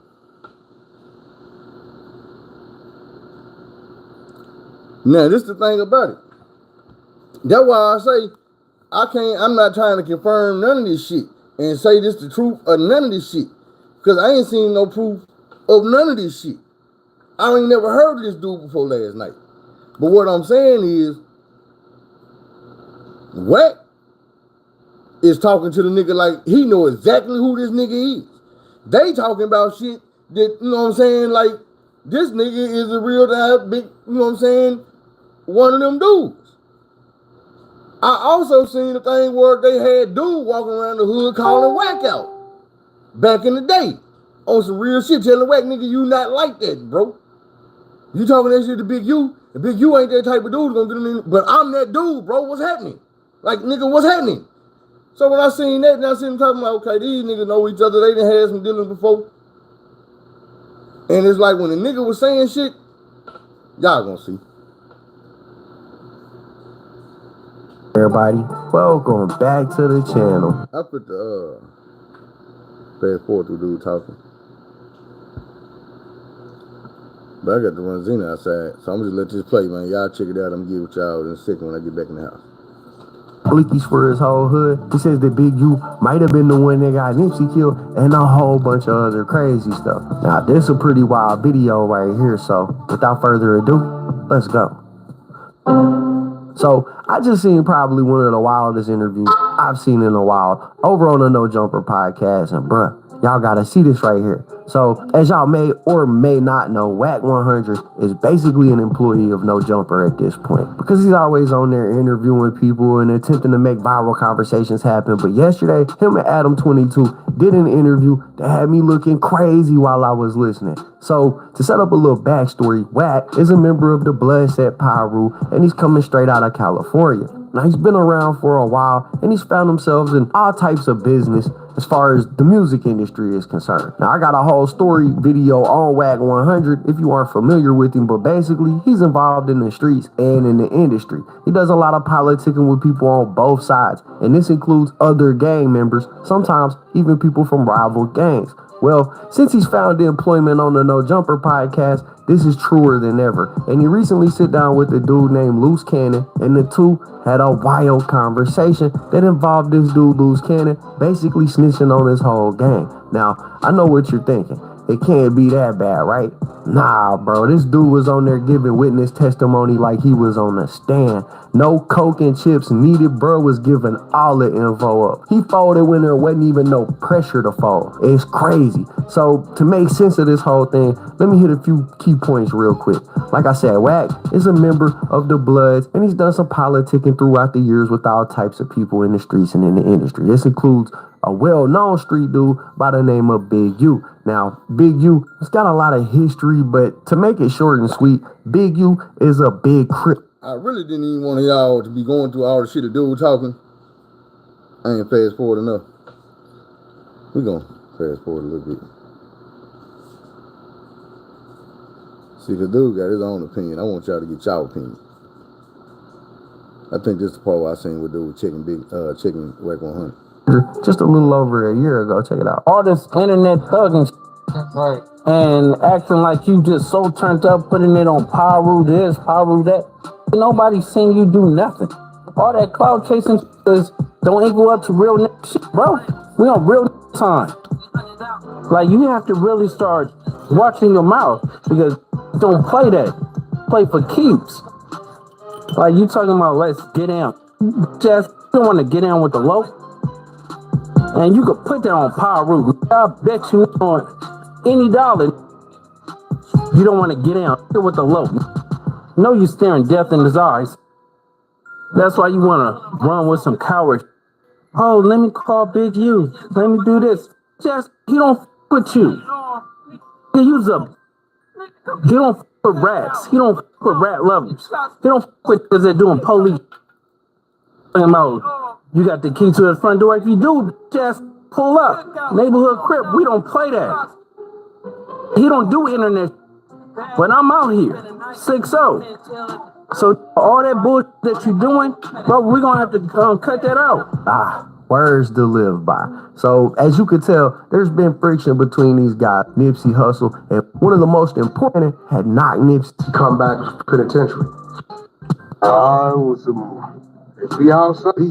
That and somebody I'm trying to get have been having a little bit of trouble, really going through a bunch of legal issues already. He could get in the getting what done. A story about a loose cannon for the which Rick Ross. You know why he wanted to get a dude back to 40, right?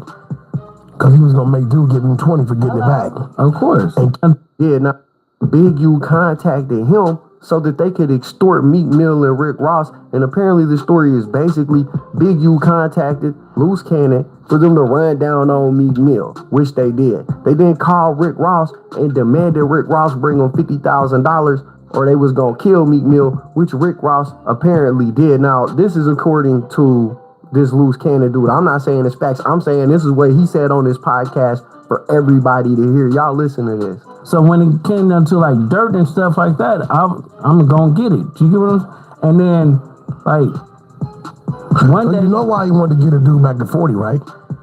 Because he was gonna make dude give him 20 for getting it back. Of course. And kept you out of it. Of course.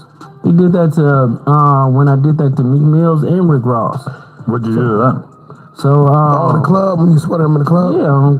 Dude, and Meek and Rick have no idea that Draw sent you at him. Yeah. No, yeah, they sent that because I called Ross. I'm like, Ross, drop off the 50,000 and we're gonna let Meek live. Ross dropped off the 50,000, and so me and the homies we go back. He stopped answering the phone. He stopped picking up and shit like that. And we were like, what you doing? Like 2 days later, he called me. He was like, oh, nephew, where you at? And I'm like, nigga, where my money at? And he was like, oh, I needed it for bills. I'm like, what? Like, cause that's some weird.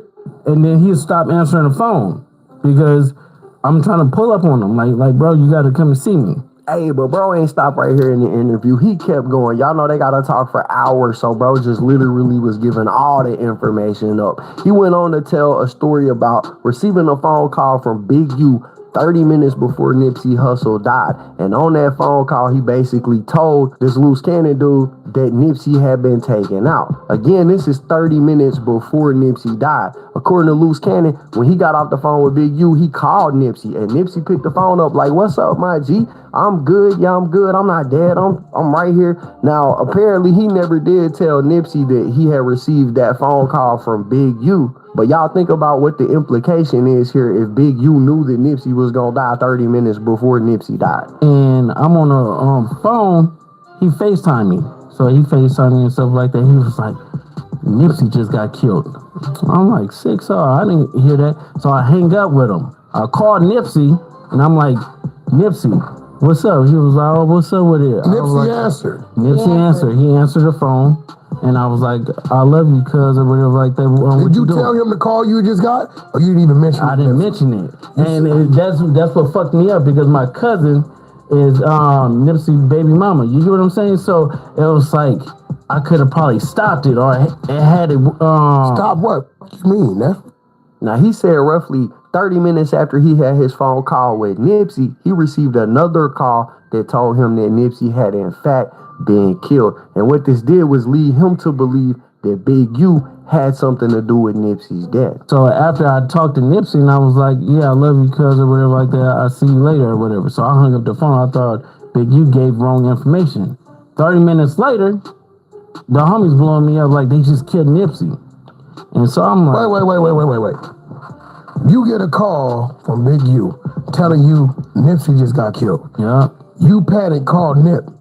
Nip answered the phone. Yeah. And you like just talking on regular. So it's like, now at this point, some of y'all might be saying, okay, we hear what he's saying, that Big U might have had Nipsey lined up, but how do we know it's true? Well, according to this Loose Cannon dude, he got a TV show coming out next month, and in the TV show, they've got video recorded footage of Big U calling Loose Cannon and telling him that Nipsey Hussle was dead 30 minutes before he died. Apparently, they also got on that video the footage of Loose Cannon calling Nipsey, and Nipsey confirming he wasn't dead before it all went down. Let me shit. Okay, like the Nipsey story that you just told is so explosive. Yo, speak to them on why they should believe you, because I guarantee that's a huge percentage of the conversation that's happening right now is people saying, I don't know a ton about you to like verify it, so, and I don't have a dog in this fight. Listen, everybody that knows me, LA and the world and stuff like that, know I'm not going to just sit there and lie. Plus, It's on my TV show. The first episode or whatever on February 14th. Then y'all gonna see the FaceTime call with me and Big U, and then wait. The next motherfucker We're not is gonna good. say too much, y'all. Y'all gonna have to did you tune just in. see shit? Y'all gonna have to tune into the show. Of course. Okay. It's coming out on the premiere of the show. Y'all gonna The have FaceTime. to tune in. But the to FaceTime Urban about Flex Nip? TV. Yeah. Yes. So this was recorded all the way back then. Yes, because we was actually recording another TV show. Now, if that footage exists or not, I don't know. It hasn't released yet. It ain't came out yet. It could. Wack 100 looked like he acting when he like, man, you see this shit? They already got it. He got, man, these niggas. Wack 100 sound like he got a dog in the fight, but this the thing about it, bro.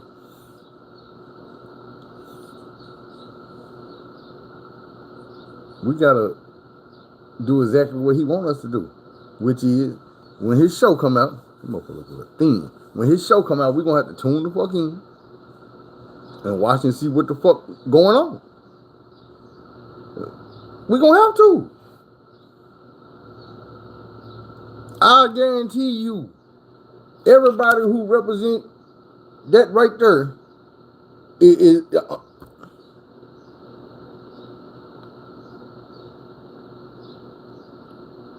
niggas want to know.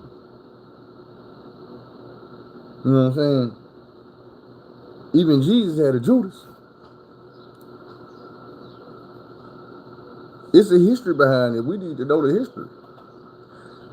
It might not never end up in American history books, but in our history, we gonna know.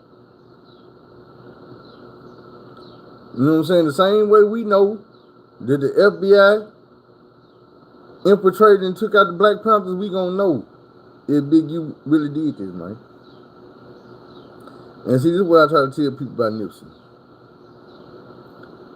Man, Nipsey was so famous and so loved because, look, and this ain't no bias, because he was a real live Crip. Like, he stood for what a real Crip stand for. Real shit. Respectable shit. Make your neighborhood better type shit. Bring people together type shit. Protect your people type shit. Not robbing, not killing, not gang banging, go over here and kill this dude because he got on something different. Nipsey wasn't on none of that shit. That's why niggas respected dude. Every Crip, Hoovers, all that respected Nip because he was real, bro. Because when they looked at dude, they didn't see that bullshit. Niggas know the real from the fake, bro. Even when they know what side they fall on, they still can't hate because the motherfucker real. And when they do start hating because the motherfucker real, motherfucker end up gone, man. But this dog fucking with me again, so I'm finna press play and take her back to the door. It's raining, so she really ain't trying to step outside. But y'all check it out. True, it could not be true, but that's basically what he had to say about Nipsey. But he did not stop here. He had to keep going. After snitching on them about trying to extort Rick Ross, after snitching on them about setting up robbery suspects and then charging a fee to get them their stuff back, after talking about Big U had passed out guns to the hood and wrote the serial numbers down, he continued with the story about Draco the ruler and how Draco had contacted him a day before he was at the festival where he ultimately lost his life. It's just like with Draco. You know what I'm saying? Shout out to ass nigga Ralphie the Plug. Draco was my nigga. Yeah, he told me the day before the lineup. He was like, I don't feel comfortable. I waited on a nigga 4 hours. Yeah, because he was telling me to come, but you was like, you waited on him for like 4 hours and stuff like that. His brother and them was up there. We was up there 70 deep because I had True Car, Coyote, and Game. But you were trying to meet up with Draco? Yeah, that's my nigga. Yeah. We was already up there, so I knew it was some shit going on. So I'm telling his brother, till Draco get it his time, he can move with us. Because I had like 70 passes because I had 3 different artists. Now, according to this loose cannon guy, Draco the ruler had hit him up. He had concerns about artists that were on that list of artists that were going to be at that festival before it ever went down. He wanted this loose cannon dude to come with him, but this loose cannon dude told him, nah, I can't come with you. I got previous arrangements, prior plans with Black China. Apparently they were gonna fly around the world somewhere. But anyways, he ended up not going, but he got a phone call the day that. This is my thing, like I was saying,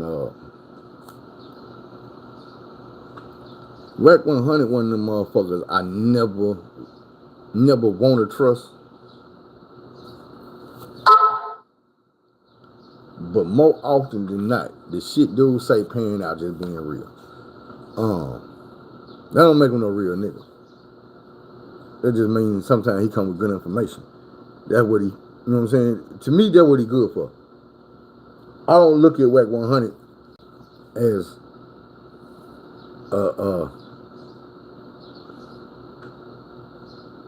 a gang member, gang banger. You know what I'm saying? I look at dude as basically a motherfucking Brian Gumble of the hood internet. You know what I'm saying? The hood internet.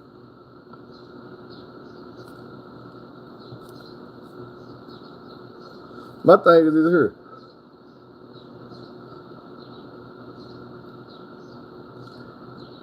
I bet you, and it's being real, I bet you he don't look at it as snitching. He look at it as exposing the fake.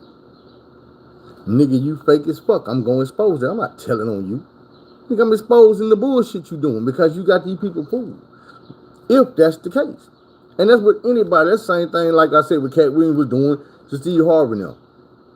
I was telling motherfuckers at first, I'm like, bro, dude, the gatekeeper dude is doing all this dirty shit behind the scenes because I don't know exactly what dirt he doing.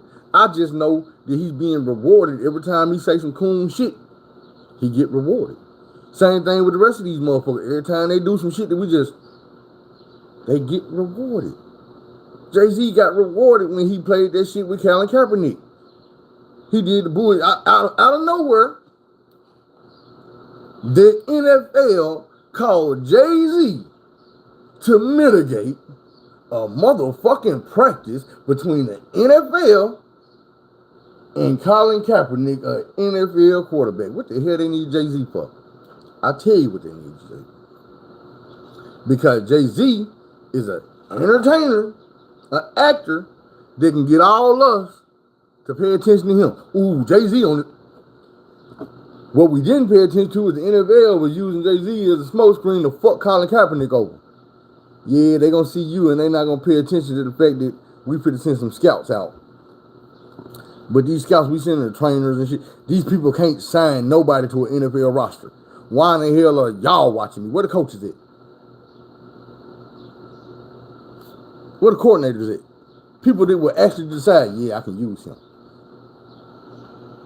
The trainer ain't gonna go back and say, yeah, we need to get rid of the quarterback we got. And take my word for it, we need to get Colin Kaepernick. It don't work like that. So Jay-Z arranged this motherfucking meeting. Colin Kaepernick say he showed up. It wasn't a coach, a coordinator in the goddamn building. It wasn't a camera, nothing in the building. No way for them to film what he was doing.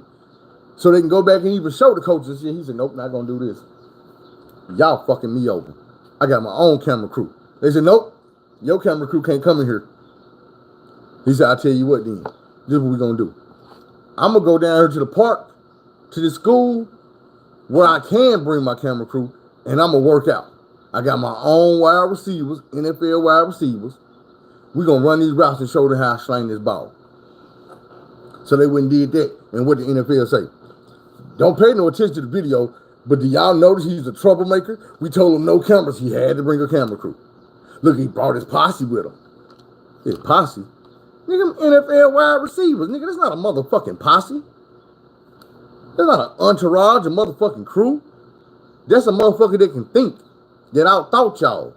He knew y'all was gonna bring him some, no wide receivers, no coaching, no video, no nothing. Everything y'all lacked, he showed up with shit. Y'all didn't bring the coaches? Okay, well, I'm gonna get some film so we can show the coaches later on today. But the coaches don't want to see the film because we got film. So the mere fact that we got film tells the coach that you a troublemaker. Because we didn't want film of you. We didn't want you to have no evidence that you can still run, still throw the ball, still get it on where it's supposed to be on time. Still got that spiral tight. Your footwork still good. Your throwing motion still good. That shoulder ain't fucked up. We didn't want no proof of that, bro. But you got proof of it, so We don't, now y'all say, what Jay-Z get it at? I'll tell you what Jay-Z got it at. You can do your own motherfucking history. The day that happened, the day that Colin Kaepernick did that motherfucking shit and brought them cameras to that fake ass interview behind Jay-Z setting it up, it was when Jay-Z started playing in the goddamn Super Bowl. And he been playing the Super Bowl ever since. That's a reward. Throw that nigga a drink at you.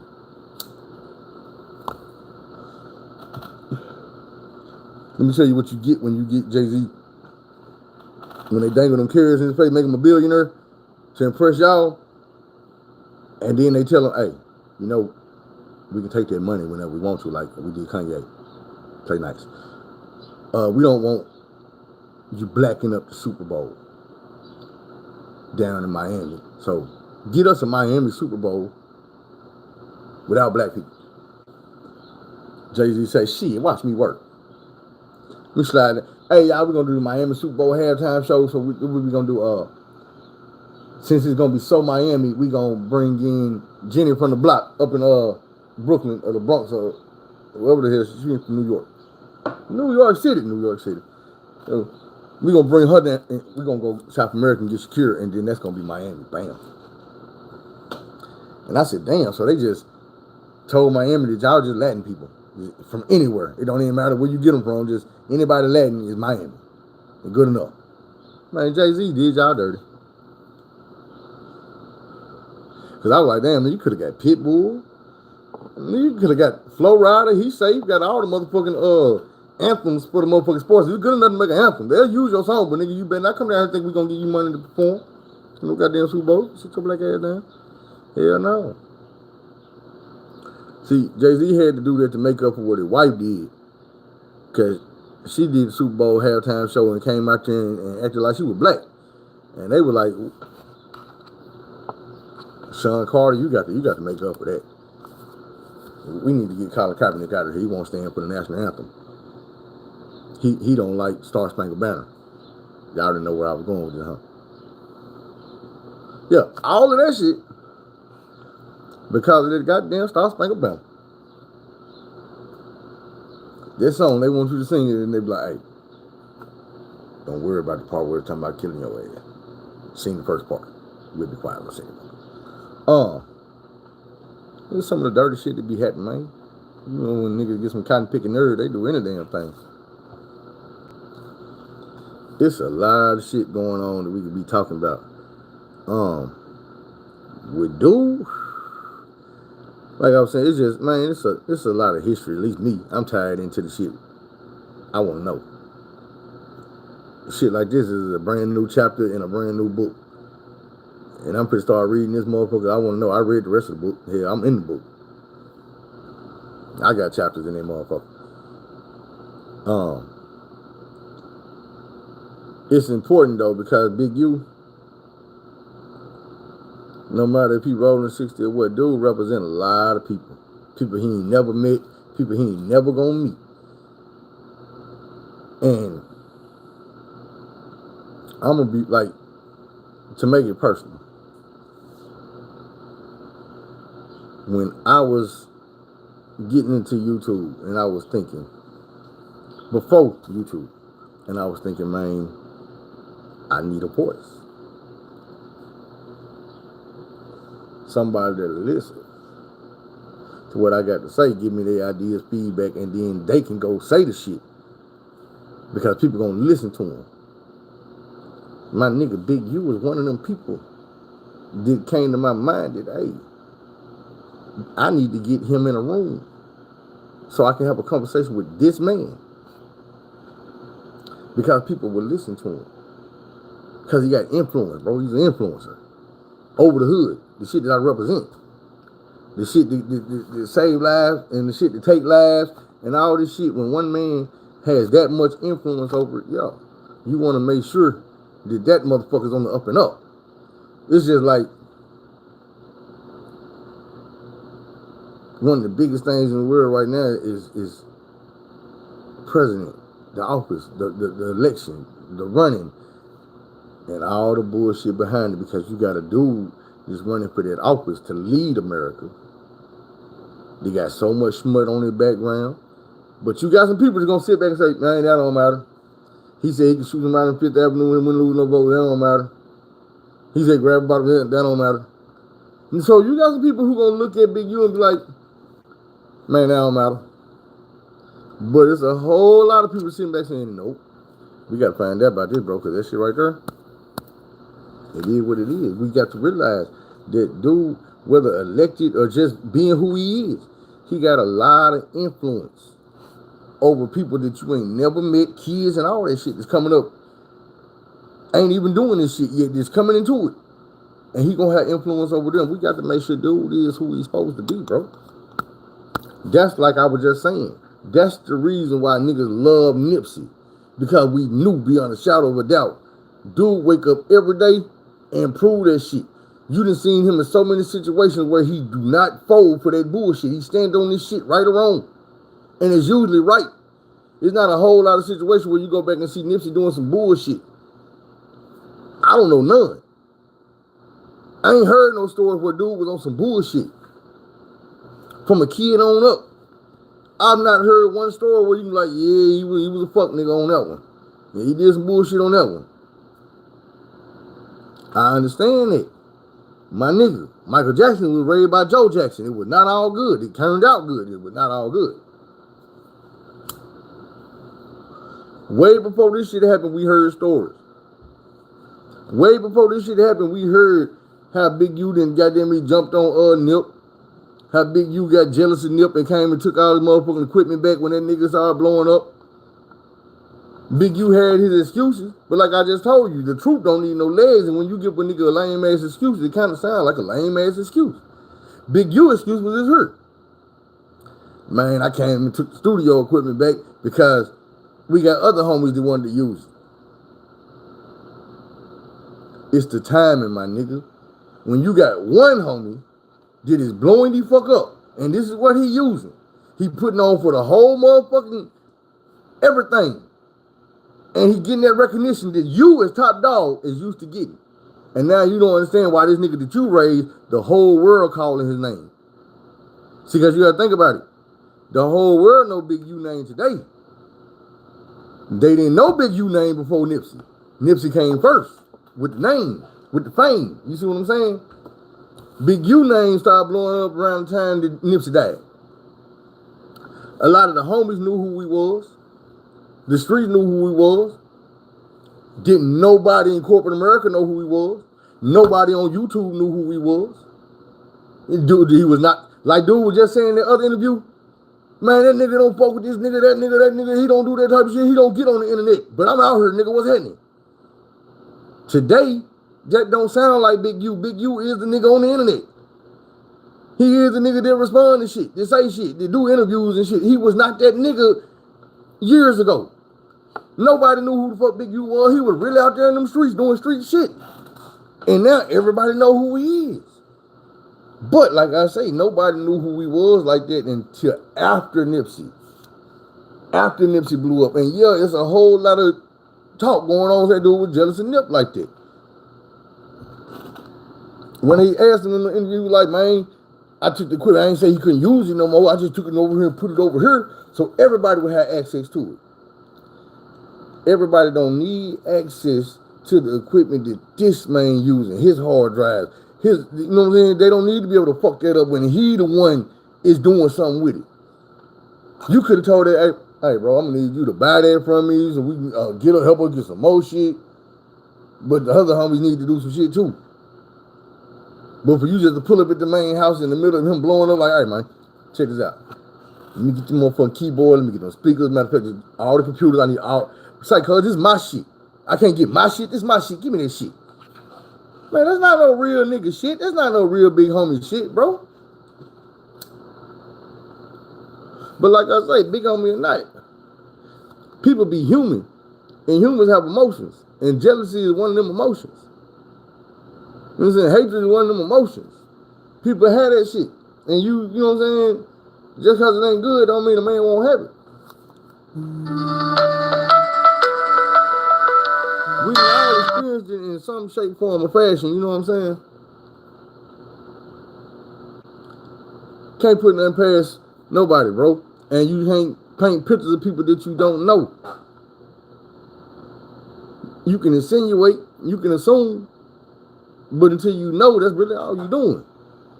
Thing about it is, if you try to push that narrative before you is true about it and you positive about it, then you probably gonna end up looking like a dumbass in the long run. That's why I say, nah, I can't co-sign. It sounds real good what dude's saying. It sounds good to say, oh man, well on the 14th, I'm gonna come with that proof. You gotta watch the show February 14th. You're gonna get that proof. And I'm gonna tell you, yeah, them motherfuckers ain't had no motherfucking they don't get no never mind about no goddamn Mandingo. They's hip out that good.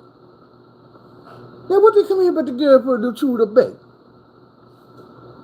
Nigga, you wouldn't have paid no mind to him talking about the little bit of shit that's gonna be on the show, but once he told you he was gonna have some footage and all that bullshit that he ran his mouth about, you tuned in. But by the time the 14th came, the main ratings that went up, niggas know his name, never heard of Loose Cannon before, but you know who the fuck he is today. And you waiting on the 14th, and when the 14th comes, you might not get none of that shit. That's what I'm saying. You might not get none of that shit. None of that shit that he talking about he got on camera talking. This shit might not, none of this shit didn't happen, bro. But he put it out there. So now motherfuckers want to know. That's how the internet work, though. See, that's some shit a nigga will find out how the internet works and be like, you know what? Everybody else did it. So it started with Soulja Boy. What you mean? Soulja Boy was the first motherfucker to bait switch the catfish shit. Putting them motherfucking songs on LimeWire with 50 Cent name on it and shit like that. You go download the 50 Cent song, surprise, you bumping Soulja Boy. That's a Soulja Boy download. He just got paid for that. Whether you ever listen to it again, you bought it. When you even got it free, it was a click. He got that click. Dude gonna get a whole lot of clicks come February 14th. That do not mean you gonna get what you looking for. That's how niggas use the internet. See, I could get on her all day long and tell y'all some egregious shit in the thumbnail and make y'all, and then you watch a whole video and be like, man, he ain't talking nothing about no goddamn none of that shit, bro. Hey, clickbait. Like Prophet Muscle do y'all the time. You look at this shit and then like the title be so good, but this motherfucker video be so straight that when it's over, every time you like, man, this nigga lied to us again. But the video was straight though. I'm glad I watched it. But if he told you what it was about, you probably wouldn't have watched it. It say, Nip got the looks because of Big U. Nip thought he was bigger than the program, so he got sat down. Just the thing about it. When you get to a certain point, you got to realize you is bigger than the program. My nigga, I ain't nowhere near Nipsey. I'm bigger than the program. I got shit I got to take care of. And the program can't get in the way of that. The program ain't gonna do shit for me. Just be real. It ain't gonna do nothing for you. If I go to prison right now, the program ain't a program. It ain't no program that's gonna set up that's gonna pay no bills for my mama. It ain't no program that's gonna make sure my nieces got them to get to school okay. There ain't nobody bullying them, that they got shoes on their feet when my sister can't do it or she's struggling. That ain't what it do. What the program will do is help me get back in here.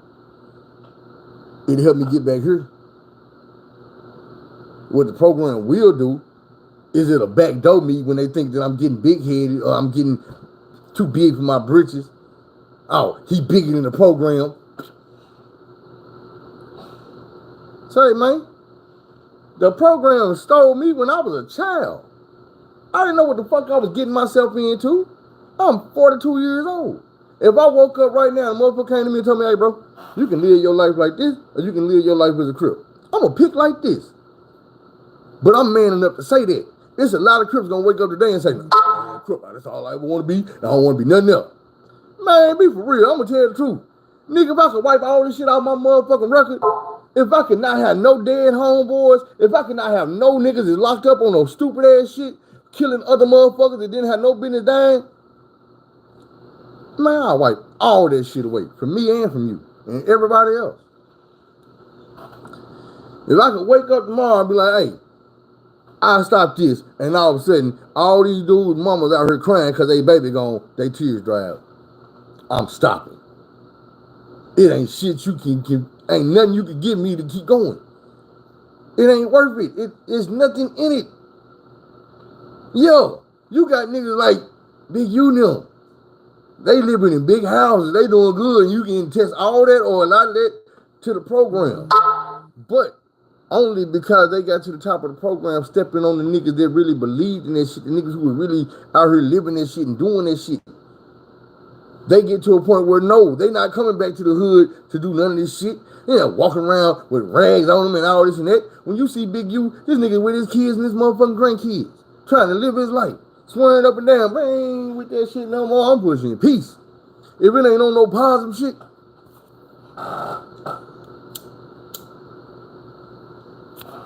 I can pull up videos of Big U saying this type of shit right now.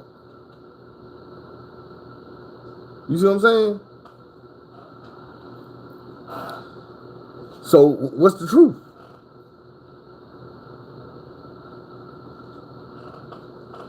When Tookie Williams died, bro, that nigga was telling us, man, stop that shit, bro. I was wrong. Stop it. It ain't worth it. It ain't gonna get you shit. It wasn't never gonna get you shit. It damn sure ain't what we started. Y'all ain't out there doing what we was doing. Y'all just using the name and hiding behind it. That's what I tell niggas all the time. Nigga, y'all just hide behind the name so you can have other motherfuckers with you or you can cuz niggas and know when you get to wherever you going, somebody that represent. Man, fuck all that. I don't even want to be around them niggas. Cause 9 times out of 10, whatever shit I'm finna end up in is some of they shit. Cause I'm not around here, shit. I'm not around here doing nobody wrong, stealing nobody's shit, taking nobody's shit. You know what I'm saying? I'm not around here breaking nobody's house, shooting at nobody. I ain't got no beef with nobody.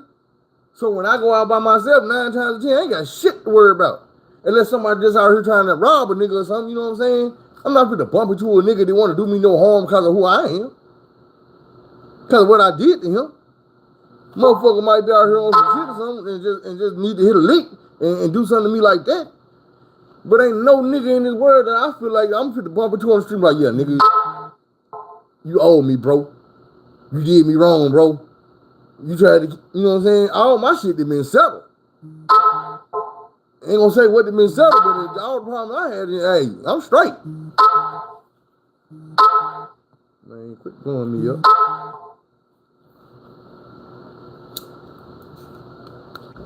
$20 damn message in 10 seconds, quit blowing me up. I'm just saying, man. You never know what's really going on. The nigga got a hell of an argument. It sound good. But I'm the type of nigga, my mind don't work like everybody else. I can poke holes through all that shit.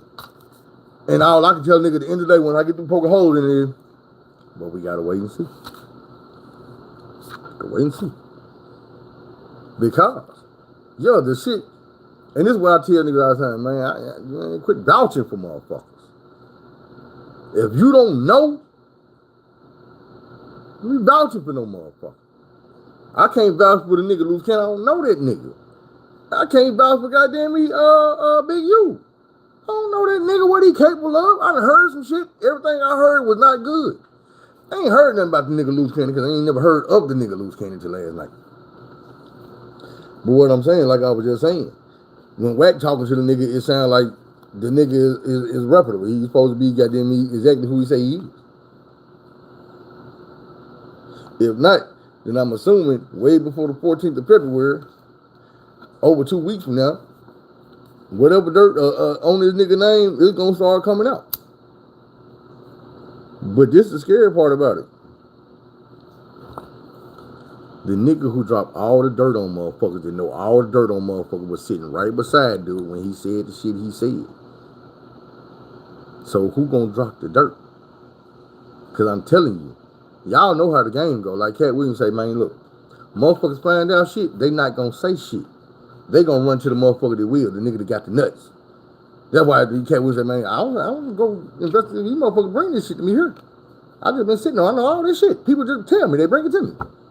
Wack say the same thing. Bro, I got videos of motherfuckers be, Wack, I got this video, man. You give me 50,000 for it, man. Send me a clip, man. Let me know it's real. Oh, yeah, nigga, 50, what's the account?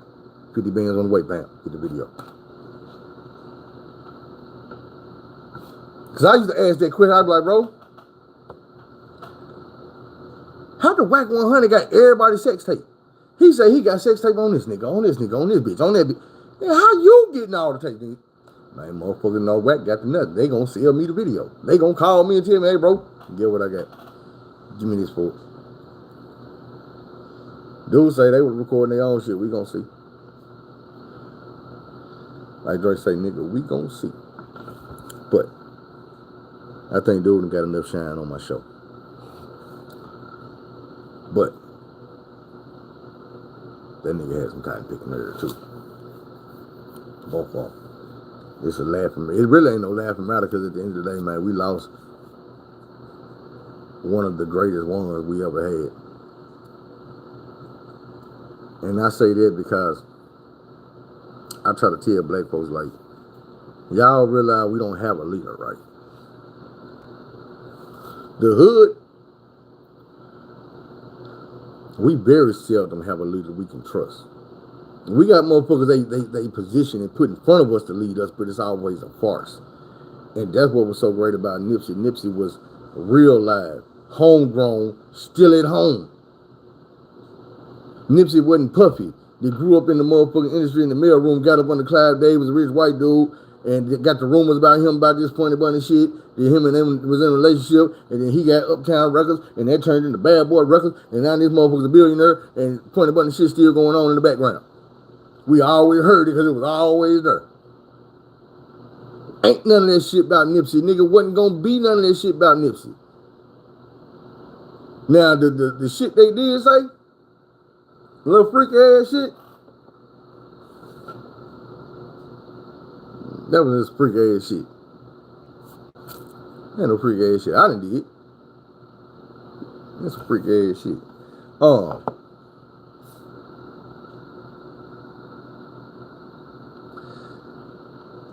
Man, this is the thing about it. And I can't think of nothing right off the top of the head. My thing is, I would have to say like anybody else. You got to tell me something they proved a nigga wrong on. Cause every time the nigga say something, I be wanting to go against the nigga. And at the end of the conversation, I be sitting like, dang, that nigga. Like I say, it might be some fucked up shit about dude, but when dude come out with some shit, he usually not gonna come out and say shit until he can prove it. Ooh, I can't name one motherfucker dude lied on. I'm not no Whack 100 fan. I don't like the nigga like that. But I can't call him a motherfucking lie. The first time I ever heard of Whack 100 was when he knocked the white boy Stitches out. They was out there in Miami circling around trying to get Game to come out the club and fight. When Game came out the club and stood there acting like he was gonna fight the nigga, Stitches walked up on Game. Whack 100 came on the sideline, stole him and knocked him out. We thought we didn't know that was Game manager. It was just like nigga, blood nigga Whack 100. I thought it was 100.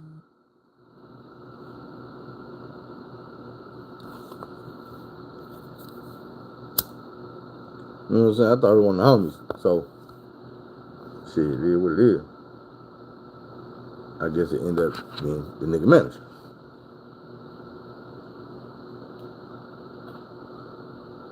But, like I said, man, I be wanting dude to be wrong. I'm gonna keep shit 100. I'm not gonna sit here and ride dude nuts and none of this shit. I do not be liking the nigga. I be wanting nigga to be wrong, cause half of the shit he be saying, I be feeling like the nigga wrong, but then the nigga proved me wrong.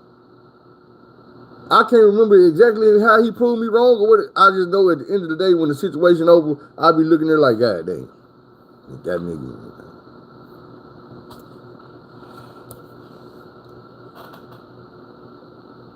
The worst thing I done seen a motherfucker pull out on Whack was the fact that he was knocking Lil Mama off in the hotel room, and then he jumped on motherfucking Clubhouse arguing with niggas, still naked, laying on his motherfucking stomach with his feet in the air, kicking his legs back and forth, arguing with niggas on the phone. Lil Mama recorded the shit. Now that was funny as hell. But it's like, what you gonna say about the nigga? Oh man, he gay, he laying on his stomach, kicking his feet in the air. Man, the nigga just climbed out some pussy. You could say the dude was gay if he had just climbed out a dude But this a whole thick ass female sitting right here recording this man as a joke, like it's funny. Bitch, if the nigga gay, why you just give him some pussy? Why you just suck the main dick if he gay? But like I say, I'm not on the main side, but goddamn, a spade is a spade. I'm not no hater. I just can't sit back and make up shit and be like, oh man, this nigga, whole ass nigga, what he do? Man, you know you can catch me on the replay. I'm gonna be here forever.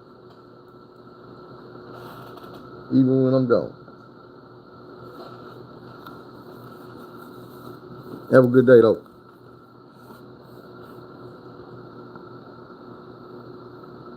But shit. If he cap, just tell me what he would cap about. I'm the same way with you. You come to me and tell me nigga would cap on some shit, and you be like, cuz, remember this? Remember this? And I go, damn, you right. You right. Man, I'm not gonna sit back and take up for no motherfucker vouching. That's what I'm saying. I'm not gonna sit back and vouch for no nigga. If you say the nigga wrong and you show me nigga wrong, shit, he wrong. But think about it is, I swear to God, I swear for cheese and crackers, I'd have been the motherfucker sitting there talking, telling the God and the truth, 100% real. And I got 4, 5, 6, 7 motherfuckers in front of me telling me I'm lying. They got the other 30, 40 motherfuckers around me thinking I'm lying. Now I like a goddamn lie, ain't telling nothing but the truth. But you got people that sit here and can't believe it. So they call me a lie. Everybody else around like, oh, that nigga, man, that's all that nigga doing is lying. Man, you know, look, I'll explain this shit. When I went to the jump, I was young. When I got incarcerated, I was 18 years old. And when I caught the charge, sitting in the county jail, I sat in the county jail for like 26 months, a little over 2 years. I had 2 trials, which took down the maximum time. And then after I got my time, I sat there for a little bit before I got shipped out to the other county jail when I was supposed to be going to the prison. Still wasn't going to prison because it was too damn packed.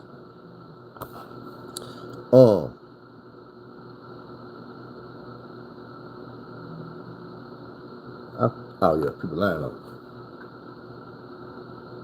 Imagine me sitting in prison 20, 21, 22, 23, 24, 25.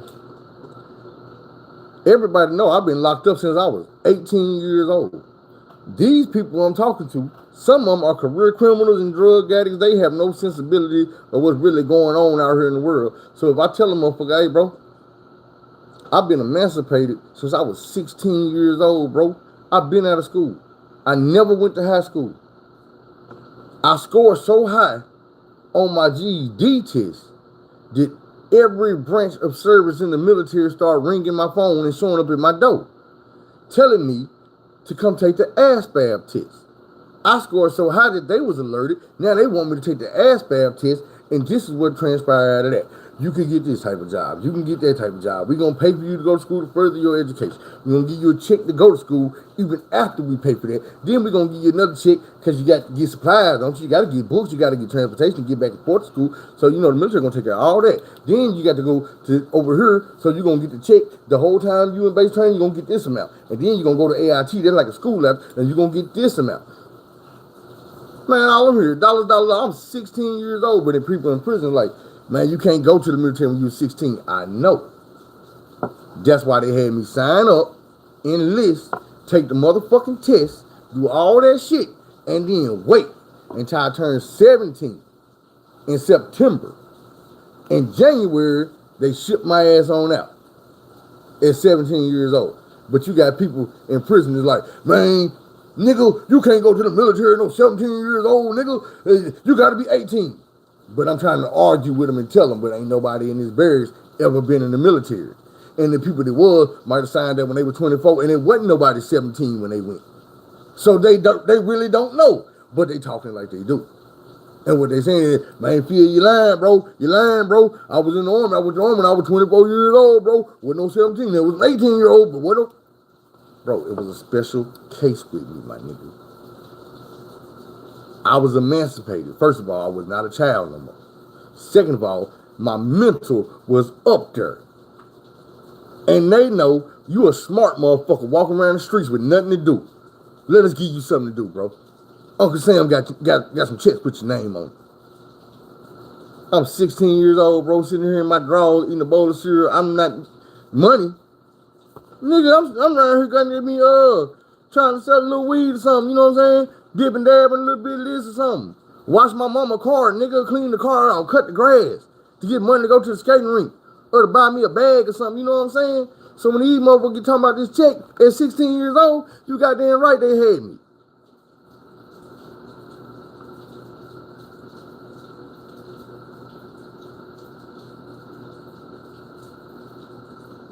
Man, it's a lot of shit they don't want.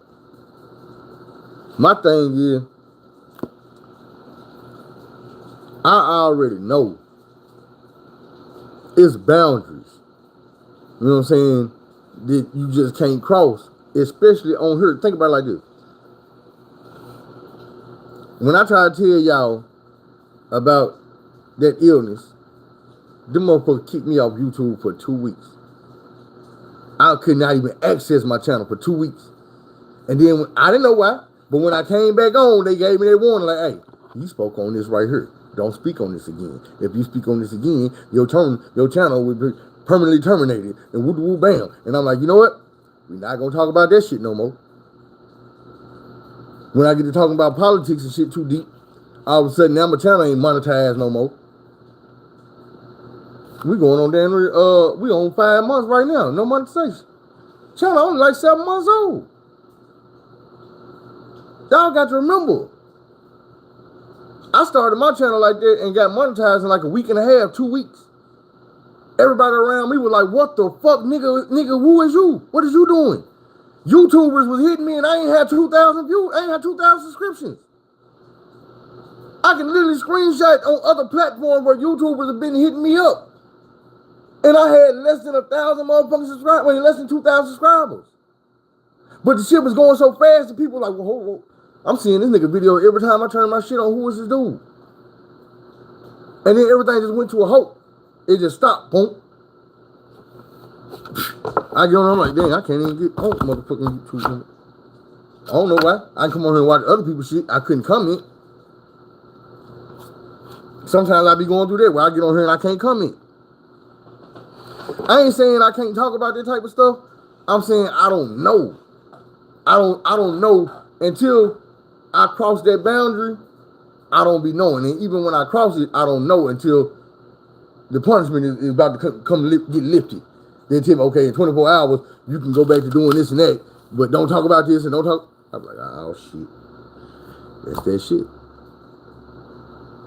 That's that shit. But see, this is the thing about it. If I was one of them dudes that'll push the agendas that they come to me slickly and tell me to push, tell me to talk about, then maybe I would have 45,000, 129, a million subscribers. My videos, look, my videos right now be getting 200-300 views. I got videos with 270,000 views. You see what I'm saying? It's a big difference. When them folks get mad and get to fucking with your shit, man, come on, shit. I know the motherfuckers who gonna come in here and watch my show. When I cut this motherfucker on, man, I know who names fit to pop up in here first. I know who gonna be on the live. I know who gonna be in the comments, leaving 30 comments on every video. It wasn't always like that. So I know it's restricted. Damn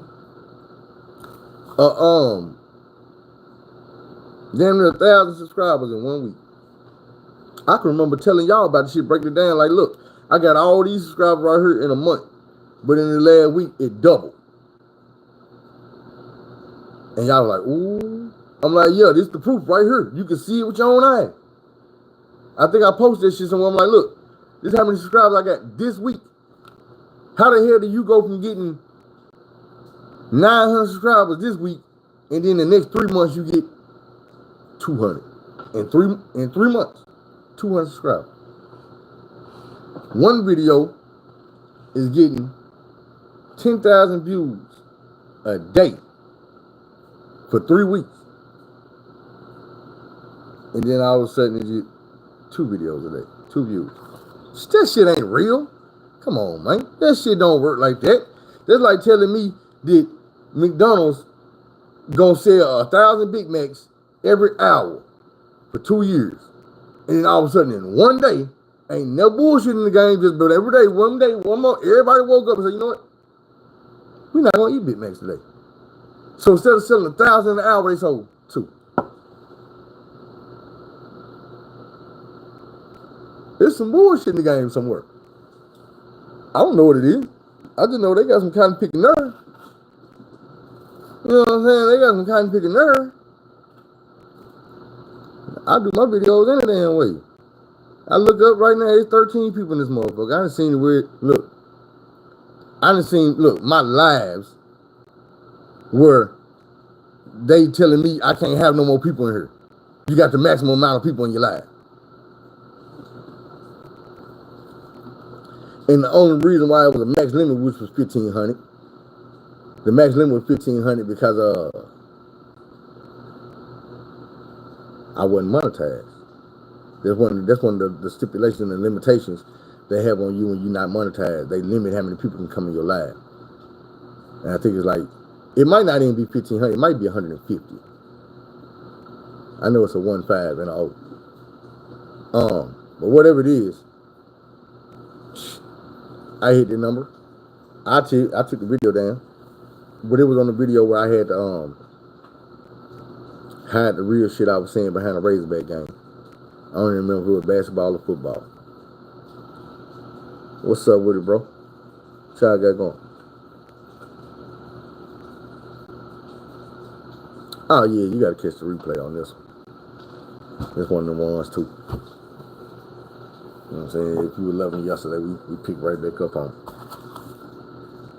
But then I just forgot what we was at, so I guess we could pick up on something else now. Y'all know how we be doing.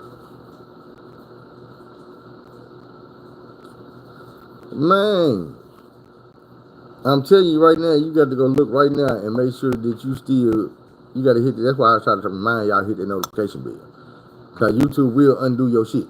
You hit notification bell and get 3 notifications in 3 days, and then the 4th day you ain't getting shit. And you see a video pop up, I'm like, damn, nigga, I didn't even know you dropped a new video. That's just how shit be.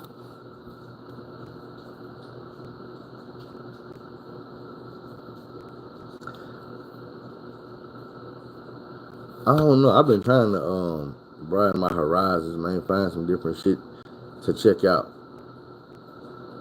I ain't went to check out none of that new shit on the other channel yet. I ain't saying I will. Not saying I won't. But I ain't done it yet.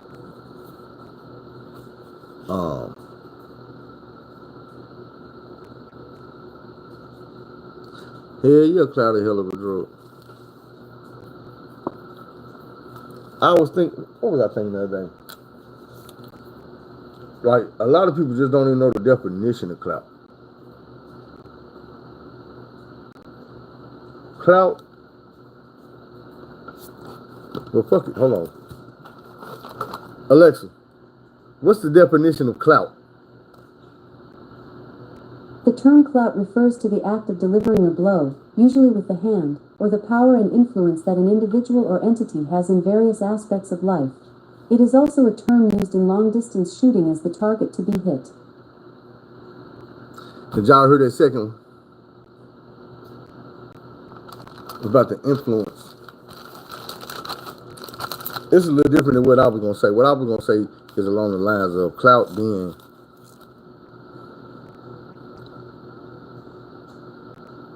I guess it would be influence. But I would say it's you using some aspect of another person's life to gain influence. Like, if this motherfucking female over here is beautiful, she the shit, she popping, and I'm gonna go get with her, thinking, okay, now I'm gonna be popping. They are already watching her, but now they gonna see me. I'm clout chasing. You see what I'm saying? She already got the clout. And I'm trying to eat off what she got going on. When it should be a situation where it's like, you know what? She got her shit popping over there. I got my shit popping over here. Man, when we come together, we gonna kill them. But if you ain't got your own shit going, then you clout on them motherfucker. Man,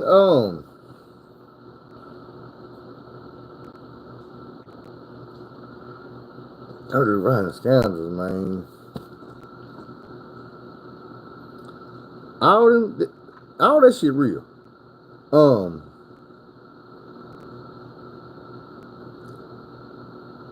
I be trying not to burn no bridges and fuck up no relationships by telling y'all them stories. Now, some of them relationships, I'm not worried about. I don't want them back. I don't want them mended. I don't want no bridge in between them. None of that. You know what I'm saying? So I don't mind telling y'all them stories about little, like, if I could remember some more shit. Like I told y'all, me and Lil Mama was together for years, so I gave y'all basically the basics, like the bones of that situation. The shit that just happened that hurt me the most. Her lying about the goddamn baby.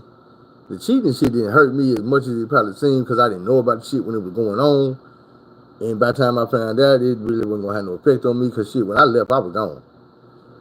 And that was one thing about this situation. When I left that motherfucker, I was gone. I was happy to have her out of my house, out of my motherfucking life. Like, bitch, kick rocks. Sometimes women don't understand that they can even get to the point where niggas just don't even want to smell your ass. We don't want to see you. I don't want to be around nobody that knows you. I don't want to hear your name. None of that. Like, for real. And it ain't because I'm mad. It's because I really, one of these days, hope I'm going to wake up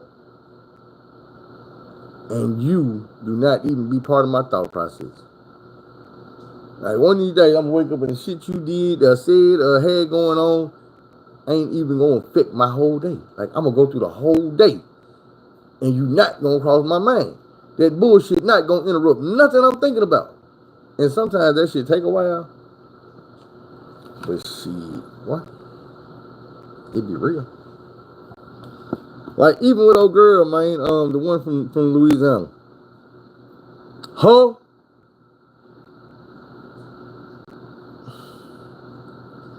That situation be, it's funny because she didn't do too much personally to me. It wasn't her doing all the shit. A lot of it, most of it, like 90% of the bullshit was her mama. The fact that her mama lived 2 doors down. The fact that her mama had a house key. The fact that her mama not only had a house key and lived 2 doors down, but used to abuse them 2 things. She would slide her ass down there whenever the fuck she wanted to. She'd use that key whenever the fuck she wanted to. This shit for emergencies. Bitch, if it ain't no emergency, why is you popping this motherfucking lock? Like you pay bills down here. You don't pay bills down here. You don't buy groceries down here. You don't get none of that. So you don't come down here when you trying to goddamn get some alone time and the kids getting on your nerves and me and her at work and you just want to be down here laid up in our motherfucking bed watching TV, eating our motherfucking food. Laid up farting on our motherfucking couch, eating my motherfucking snacks and shit, watching goddamn Jerry Springer and shit. Come on now. You got your own crib. 2 doors down. Not only that, but you so used to doing this shit now that I'm here and you just can't walk around this house like you please.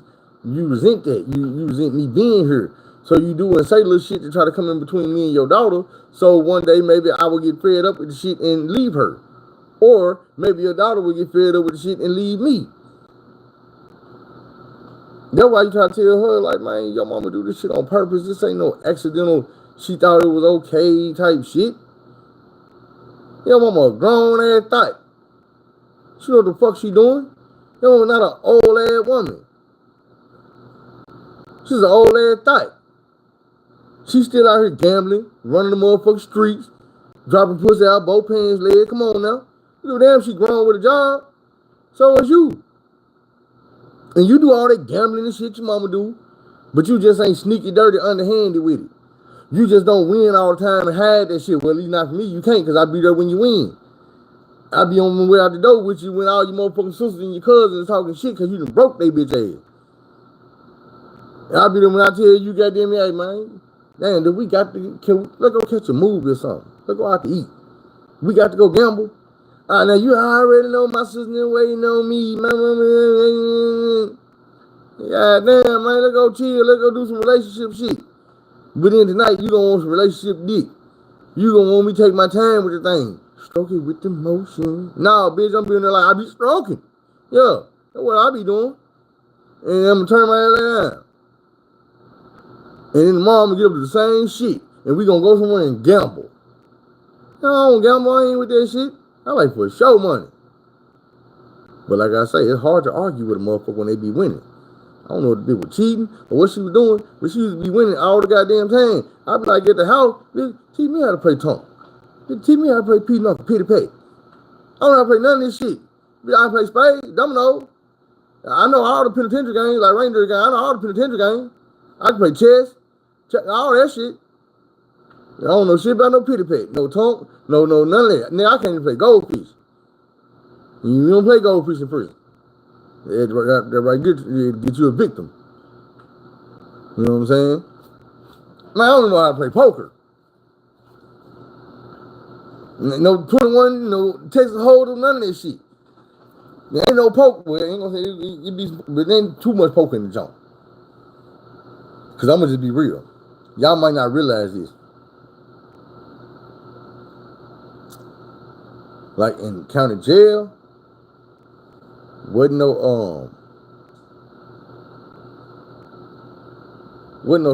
cards. No dumb. Nah, we said cards. Nah, wasn't no cards, no dominoes. Niggas used to make cards. After the notepads, the back part, the cardboard, dominoes and cards. You used to cut them out of the motherfucking notepad thing. Make a whole deck of them bitches. You shuffle them bitches. Man, real shit. They don't want cards and junk because motherfucker be in there playing goddamn poker, running up a gambling deck, getting off with your head and stuff like that. So it's like, nah, we ain't keep that out of here. We play dominoes. We got some dominoes and junk. Pop! I do this for bread and meat. If I don't win, I don't eat. You might beat me in the game of dominoes, but you ain't gonna beat me talking shit. I'm talking shit. I make more fun. I ain't want to play domino with me no more. You know what I'm saying? It just, I be relapsing. He ain't hurting because I'm about to break somebody's table. You got really ain't pretty. We got iron tables. I done seen niggas make dominoes so hard. Domino break. You ever seen a nigga break a domino? And I don't know why we do it like that. Instead of just smacking that bitch, you got to. I seen a nigga break their finger like that too, though, so you got to chill out.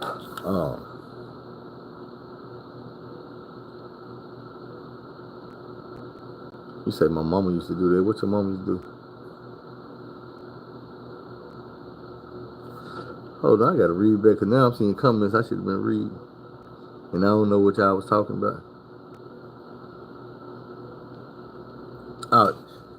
Yeah, we back. Let me get back on Lil Mama. That's what we was talking about. No, I do not watch P-Valley. I ain't watched not one episode. Not one. And I won't. I'm just that type of dude. I'm gonna be real. Oh boy, did I know plays in P-Valley. I see dude in every other movie, every other TV show I see dude on, and he look gay to me.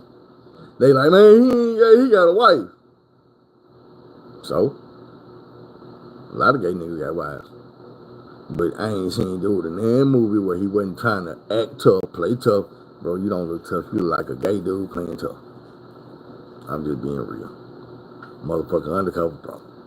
That's what the hell you look like. You got me talking like Uncle Ruckus again. Uncle Ruckus, no relation.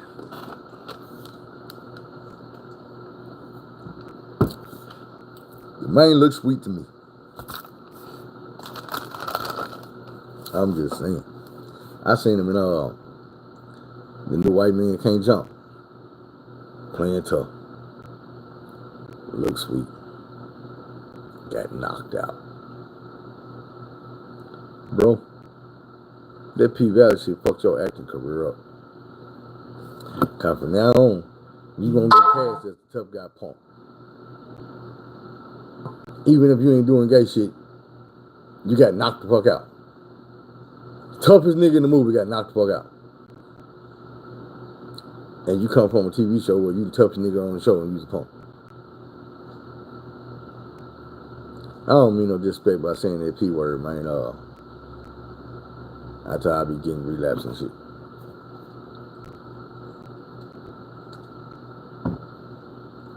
But it be like that for real. It be some dudes. They're really that tough.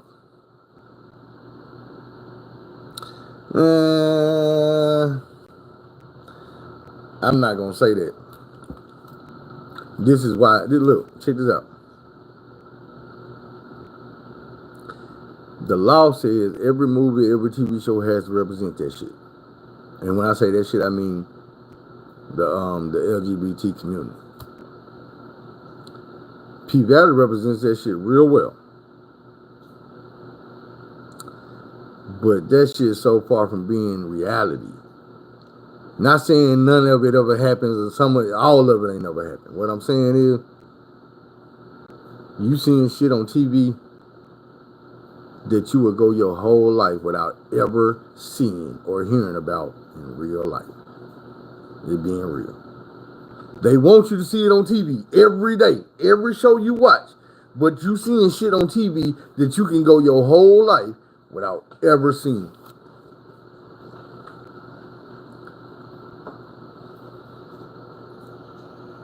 Is it judgment? I'm just being who I am. That's one thing I always felt like. It's a catch-22. Because if you being yourself and you say how you feel, they say you judging the person. Do I not feel judged? When you tell me I'm wrong for feeling like that, now I feel judged. I'm just saying.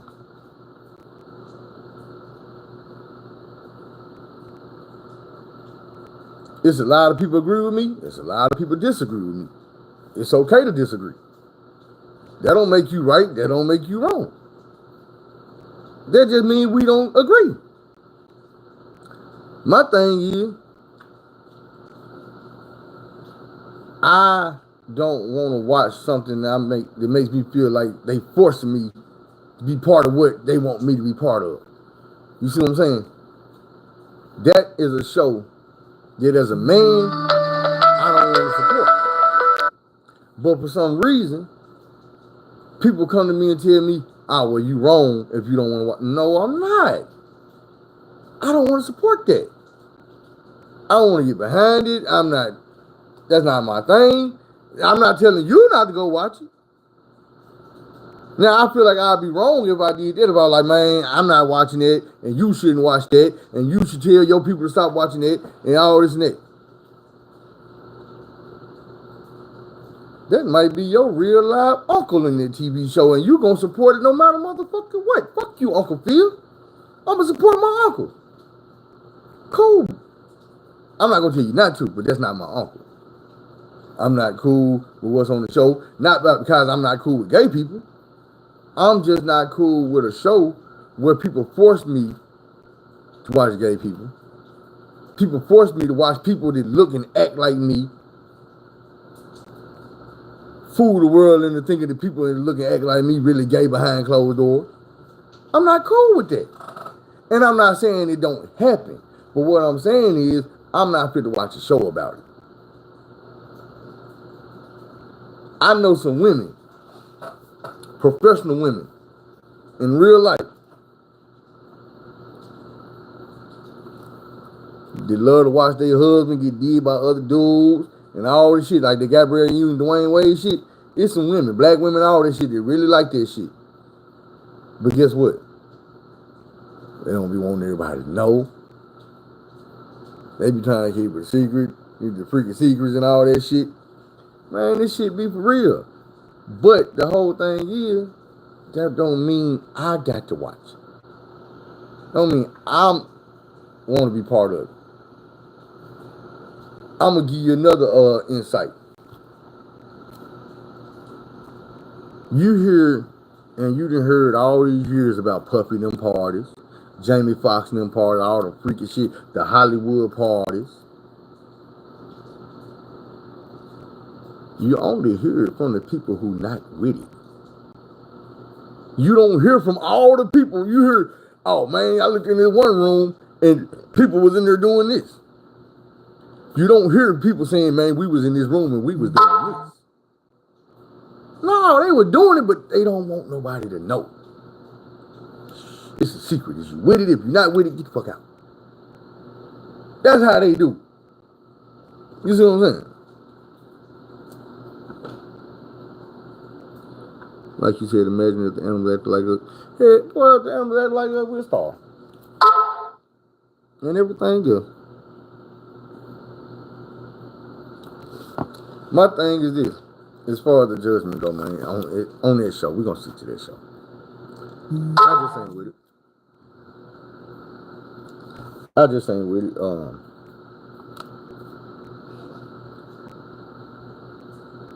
When people say a person sold their soul, they don't be talking about your actual soul. What they mean is, all that shit you supposed to stand on, all that shit you supposed to believe in, that your faith supposed to tell you this and that,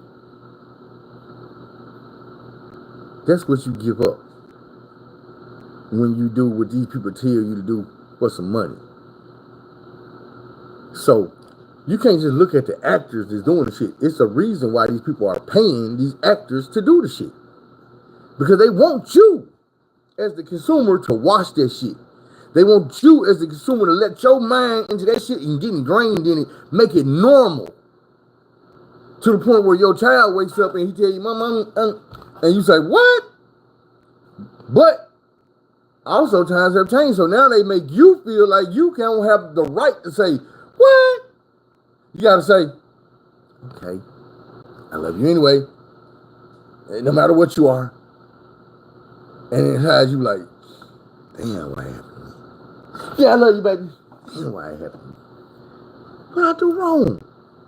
Man, I'm a real man. Why my son got...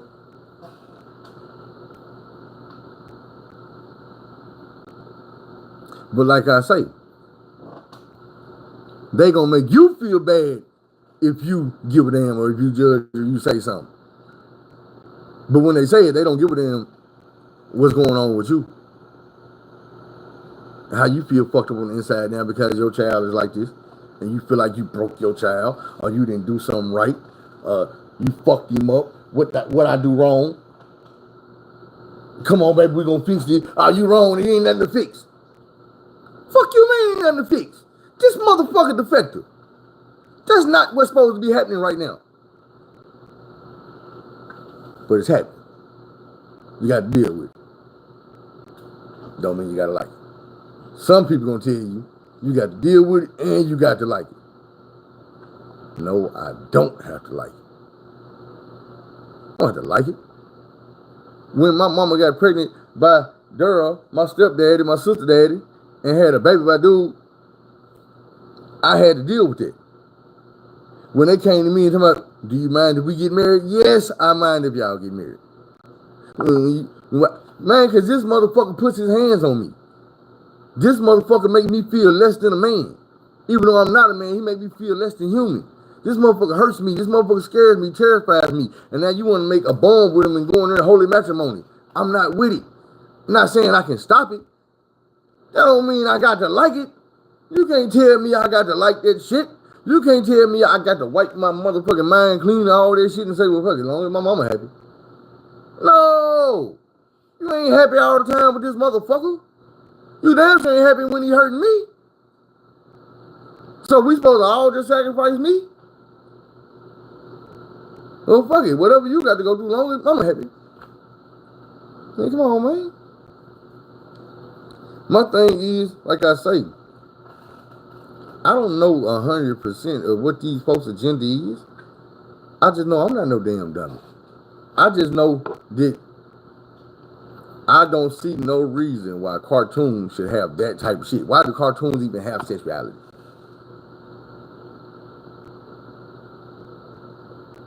When I was a kid, Winnie the Pooh could walk around with no drawers on and be bare down there, and nobody ever thought nothing about it. It was never even a question of. Now these days, Winnie could have been a girl. That's a girl name too. And you didn't see no penis down there.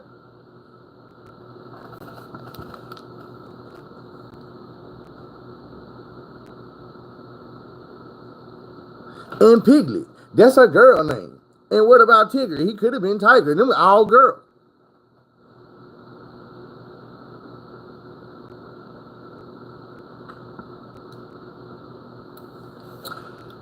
So when you start raising them kind of questions, now kids have them type of questions. I told y'all how kids is how their mind work, but you got some people like me who understand it, don't mean they're going to use it the right way. See, some of these people will put all this shit in these cartoons, and then all of a sudden your kids are confused as hell, and they grow up and they tell you, my pronouns are, your pronouns are you. Look down there, what you got? You got a him or you got a her? You got a him? Well, you a him. Well, I feel like a her. So what? Give a damn how you feel. I feel pretty. Give a damn. And be pretty. Pretty as you want to be. Look at Elder Bars. Still was a man, though. Pretty ass man. Look at Michael Jackson. Pretty ass man. Still a man, though. If anybody would have came out and said, man, I was supposed to be a man, you'd think it would have been Michael Jackson or Prince. Rest in peace to both of them. And both of them dudes was mans. There was more mans than the dude that said, I don't like men's no more. Shit.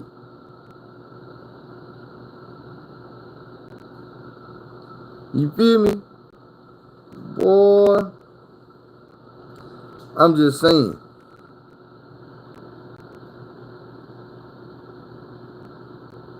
Niggas are in the arts category. The law say you can do a lot of shit because of the arts category. True. But what I'm saying is this here. We live in a world where perception becomes reality. Art is supposed to imitate life. But when you stop imitating life and you just imitating bullshit, then that becomes life. You see what I'm saying? When you push the narrative that, the transgender, the transsexual, the LGBT community, the gay, and all this and that is out here. Was it really? I mean, we know it was sprinkled. But let me ask you this question. As a kid growing up, going through school, all through school, I can remember having one gay dude at school, and I went to several schools. One gay dude. He didn't dress like a female, but he was flamboyant. He was gay. You knew this man was a guy, I think his name was Curtis. How many did you go to school with? Now let me ask you this. What do you think the drastic change in that number would be if you asked your motherfucking kids that? Fuck your kids. What if you old enough to have grandkids? Ask your grandkids that. In school now. How many gay dudes in your class? Not in your school, in your class. 3, 4. Damn, 4 in your class? I went to school, at a school with 500 motherfuckers at 1 in the whole school. Just 1. But people don't understand that. Also, what we didn't have was gay cartoons, transsexuals coming to the school to read books to the kids. We didn't have all that shit. And sexuality is a choice. You choose that. But you got motherfucking heads so fucked up that their choice already was gone so young at age that they don't realize they ever had one. Now it's, I feel like this. What the hell you mean you feel like a girl? How does a girl feel? I don't know. I just feel like, no, it's something in your head. Everything comes from a spark. You can probably remember throughout your life, you probably can right now remember some of your sparks. Shit that happened and made you change everything. From now on, I think like this. I just seen something. I just told you about that 5 seconds that can change your life. That's a spark. Now, we were talking yesterday about shit you want to be when you were a child, and then when you grow up, what it changed to, that's because there's spark. Somebody can ask you that shit when you 5, when you in the 3rd grade, what you want to be? You don't want to be this. Why? Because that's all I know. I don't know nothing about a Japanese ninja warrior. Not yet. But when I hit 3rd grade and I find out what it is, I'm going to want to be a goddamn ninja. Boy, I'm going to be watching all the American Ninja movies and the Kickboxer and Jean-Claude Van Damme. And guess what? When I was young, little boys watched that shit. Nigga, now they watch anime and shit. Shit changed. You got dudes, grown ass men now, you can go out on YouTube and these niggas have turned themselves into fucking anime characters. They real live ninjas. Out here with swords, jumping off buildings and doing parkour and shit. The Way of the Warrior, all that type of shit. That's what the fuck they grew up on, bro. That's what the fuck they know. So when they get to watching Sesame Street, and now all of a sudden they tell you Big Bird is a woman, but you're supposed to, and you are, and you compute, you think that don't put the spark in the child? Hey, this is why. No, that ain't why, but you feel like this why, and you start to feel like this since a young age, and can't nobody tell you no different when you're 25. That's when you get the real motherfucking dude. Like I seen a transmission that was arguing with Tasha K. That's another person I don't like. I don't like Tasha K. But I seen her sitting on stage talking to the woman, and you can hear a motherfucker in the background sound like a dude. That's because you ain't met a real one. What it's like, well, come up on stage then. Come on, bro. And it came, man, I was like 50 seconds on stage. This motherfucker up, ready to box with the woman and everything. I'll kick your ass. You got the one, and I'll do. And I feel like, bro, at the end of the day, realize you a dude. You sitting up here, your arms this damn big, just because you got on women clothes. Bro, you hit this woman, she sleep. But something in your head and your heart telling you that both of y'all equal, that you a woman too. No, you not, bro. You ain't got the muscles of a woman. You ain't got the estrogen of a woman, the physique of a woman, the strength of a woman, the power of a woman, the speed of a woman, none of that. All that shit, the sexual organs of them, everything you got is of a man except for your attitude. But you look at everybody in the world and even yourself and say, you broke. My attitude is just fine. What I'm thinking in my head is perfectly normal. Everybody else is wrong. My body was wrong. God was wrong. Because I'm supposed to be a woman. I don't care how big I am. I don't care if my swinging 12 inches down here. I'm supposed to be a woman. Care how deep my voice is, or that I got 5 kids running around here, but I still supposed to be a woman. Man, get out of that bullshit. And then we supposed, man, that shouldn't make me a bad person because I'm telling you the truth. You might feel like a woman. I'm not discriminating. I'm not saying you don't feel like a woman. All I'm saying is you're not. You're not a woman, bro.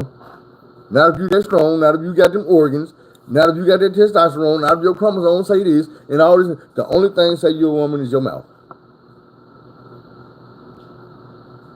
So until you prove otherwise, you got to take that L. Ain't nobody saying you can't go around wearing dresses and shit. You can wear all the dresses you want. All we saying is at the end of the day, bro, realize what the truth is. Stop lying to yourself. You lie to us, but don't lie to yourself. Don't get so deep into that bullshit that you out here challenging women and trying to whoop their ass, calling them sister and bitch, and I do this, you will do. You still a dude at the end of the day, bro. Settle down that shit. Yeah, he's my Big Bird woman. Yeah. Bruh. They destroyed Sesame Street. They say Bert and Ernie was in a gay relationship. All that. They said the whole time Bert and Ernie was in a sexual relationship, they were gay, and I'm like, no. Why would you even? These are puppets. How you gonna tell me that we've been watching these puppets for 60 years and they've been in a gay relationship and ain't nothing gay ever happened, but now all of a sudden all the gay shit's out and everybody want to do all the gay shit and they pushing the narratives and agendas, and then they want to tell us that, man, these two dudes that live together, y'all know they were really. No, they wasn't. My nigga, when the show go off, when they start talking about numbers and shit, them is puppies. It's over. There's no secret life of the puppies when they dance around, they married, and they in a motherfucking relationship, bro. When commercial break gone, them motherfuckers is laid down, the hands is down, the strings is down, it's a wrap. So why in the hell would you even come with some bullshit like that? Why would you even say, well, the dude that wrote the story was gay? The dude that made them characters up was gay. And he really was using Bert and Ernie as him and his relationship as a way to come out with him and his best friend.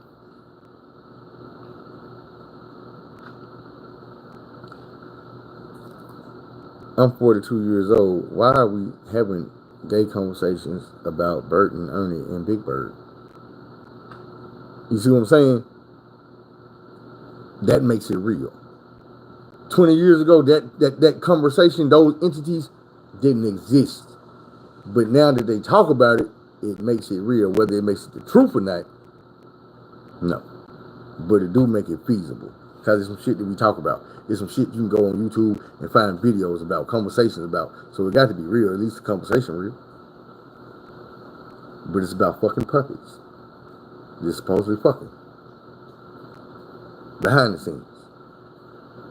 And grown people with degrees and jobs and kids and shit have this conversation. The same way they have conversations about whether or not it's cool for Santa Claus to be portrayed by a black person.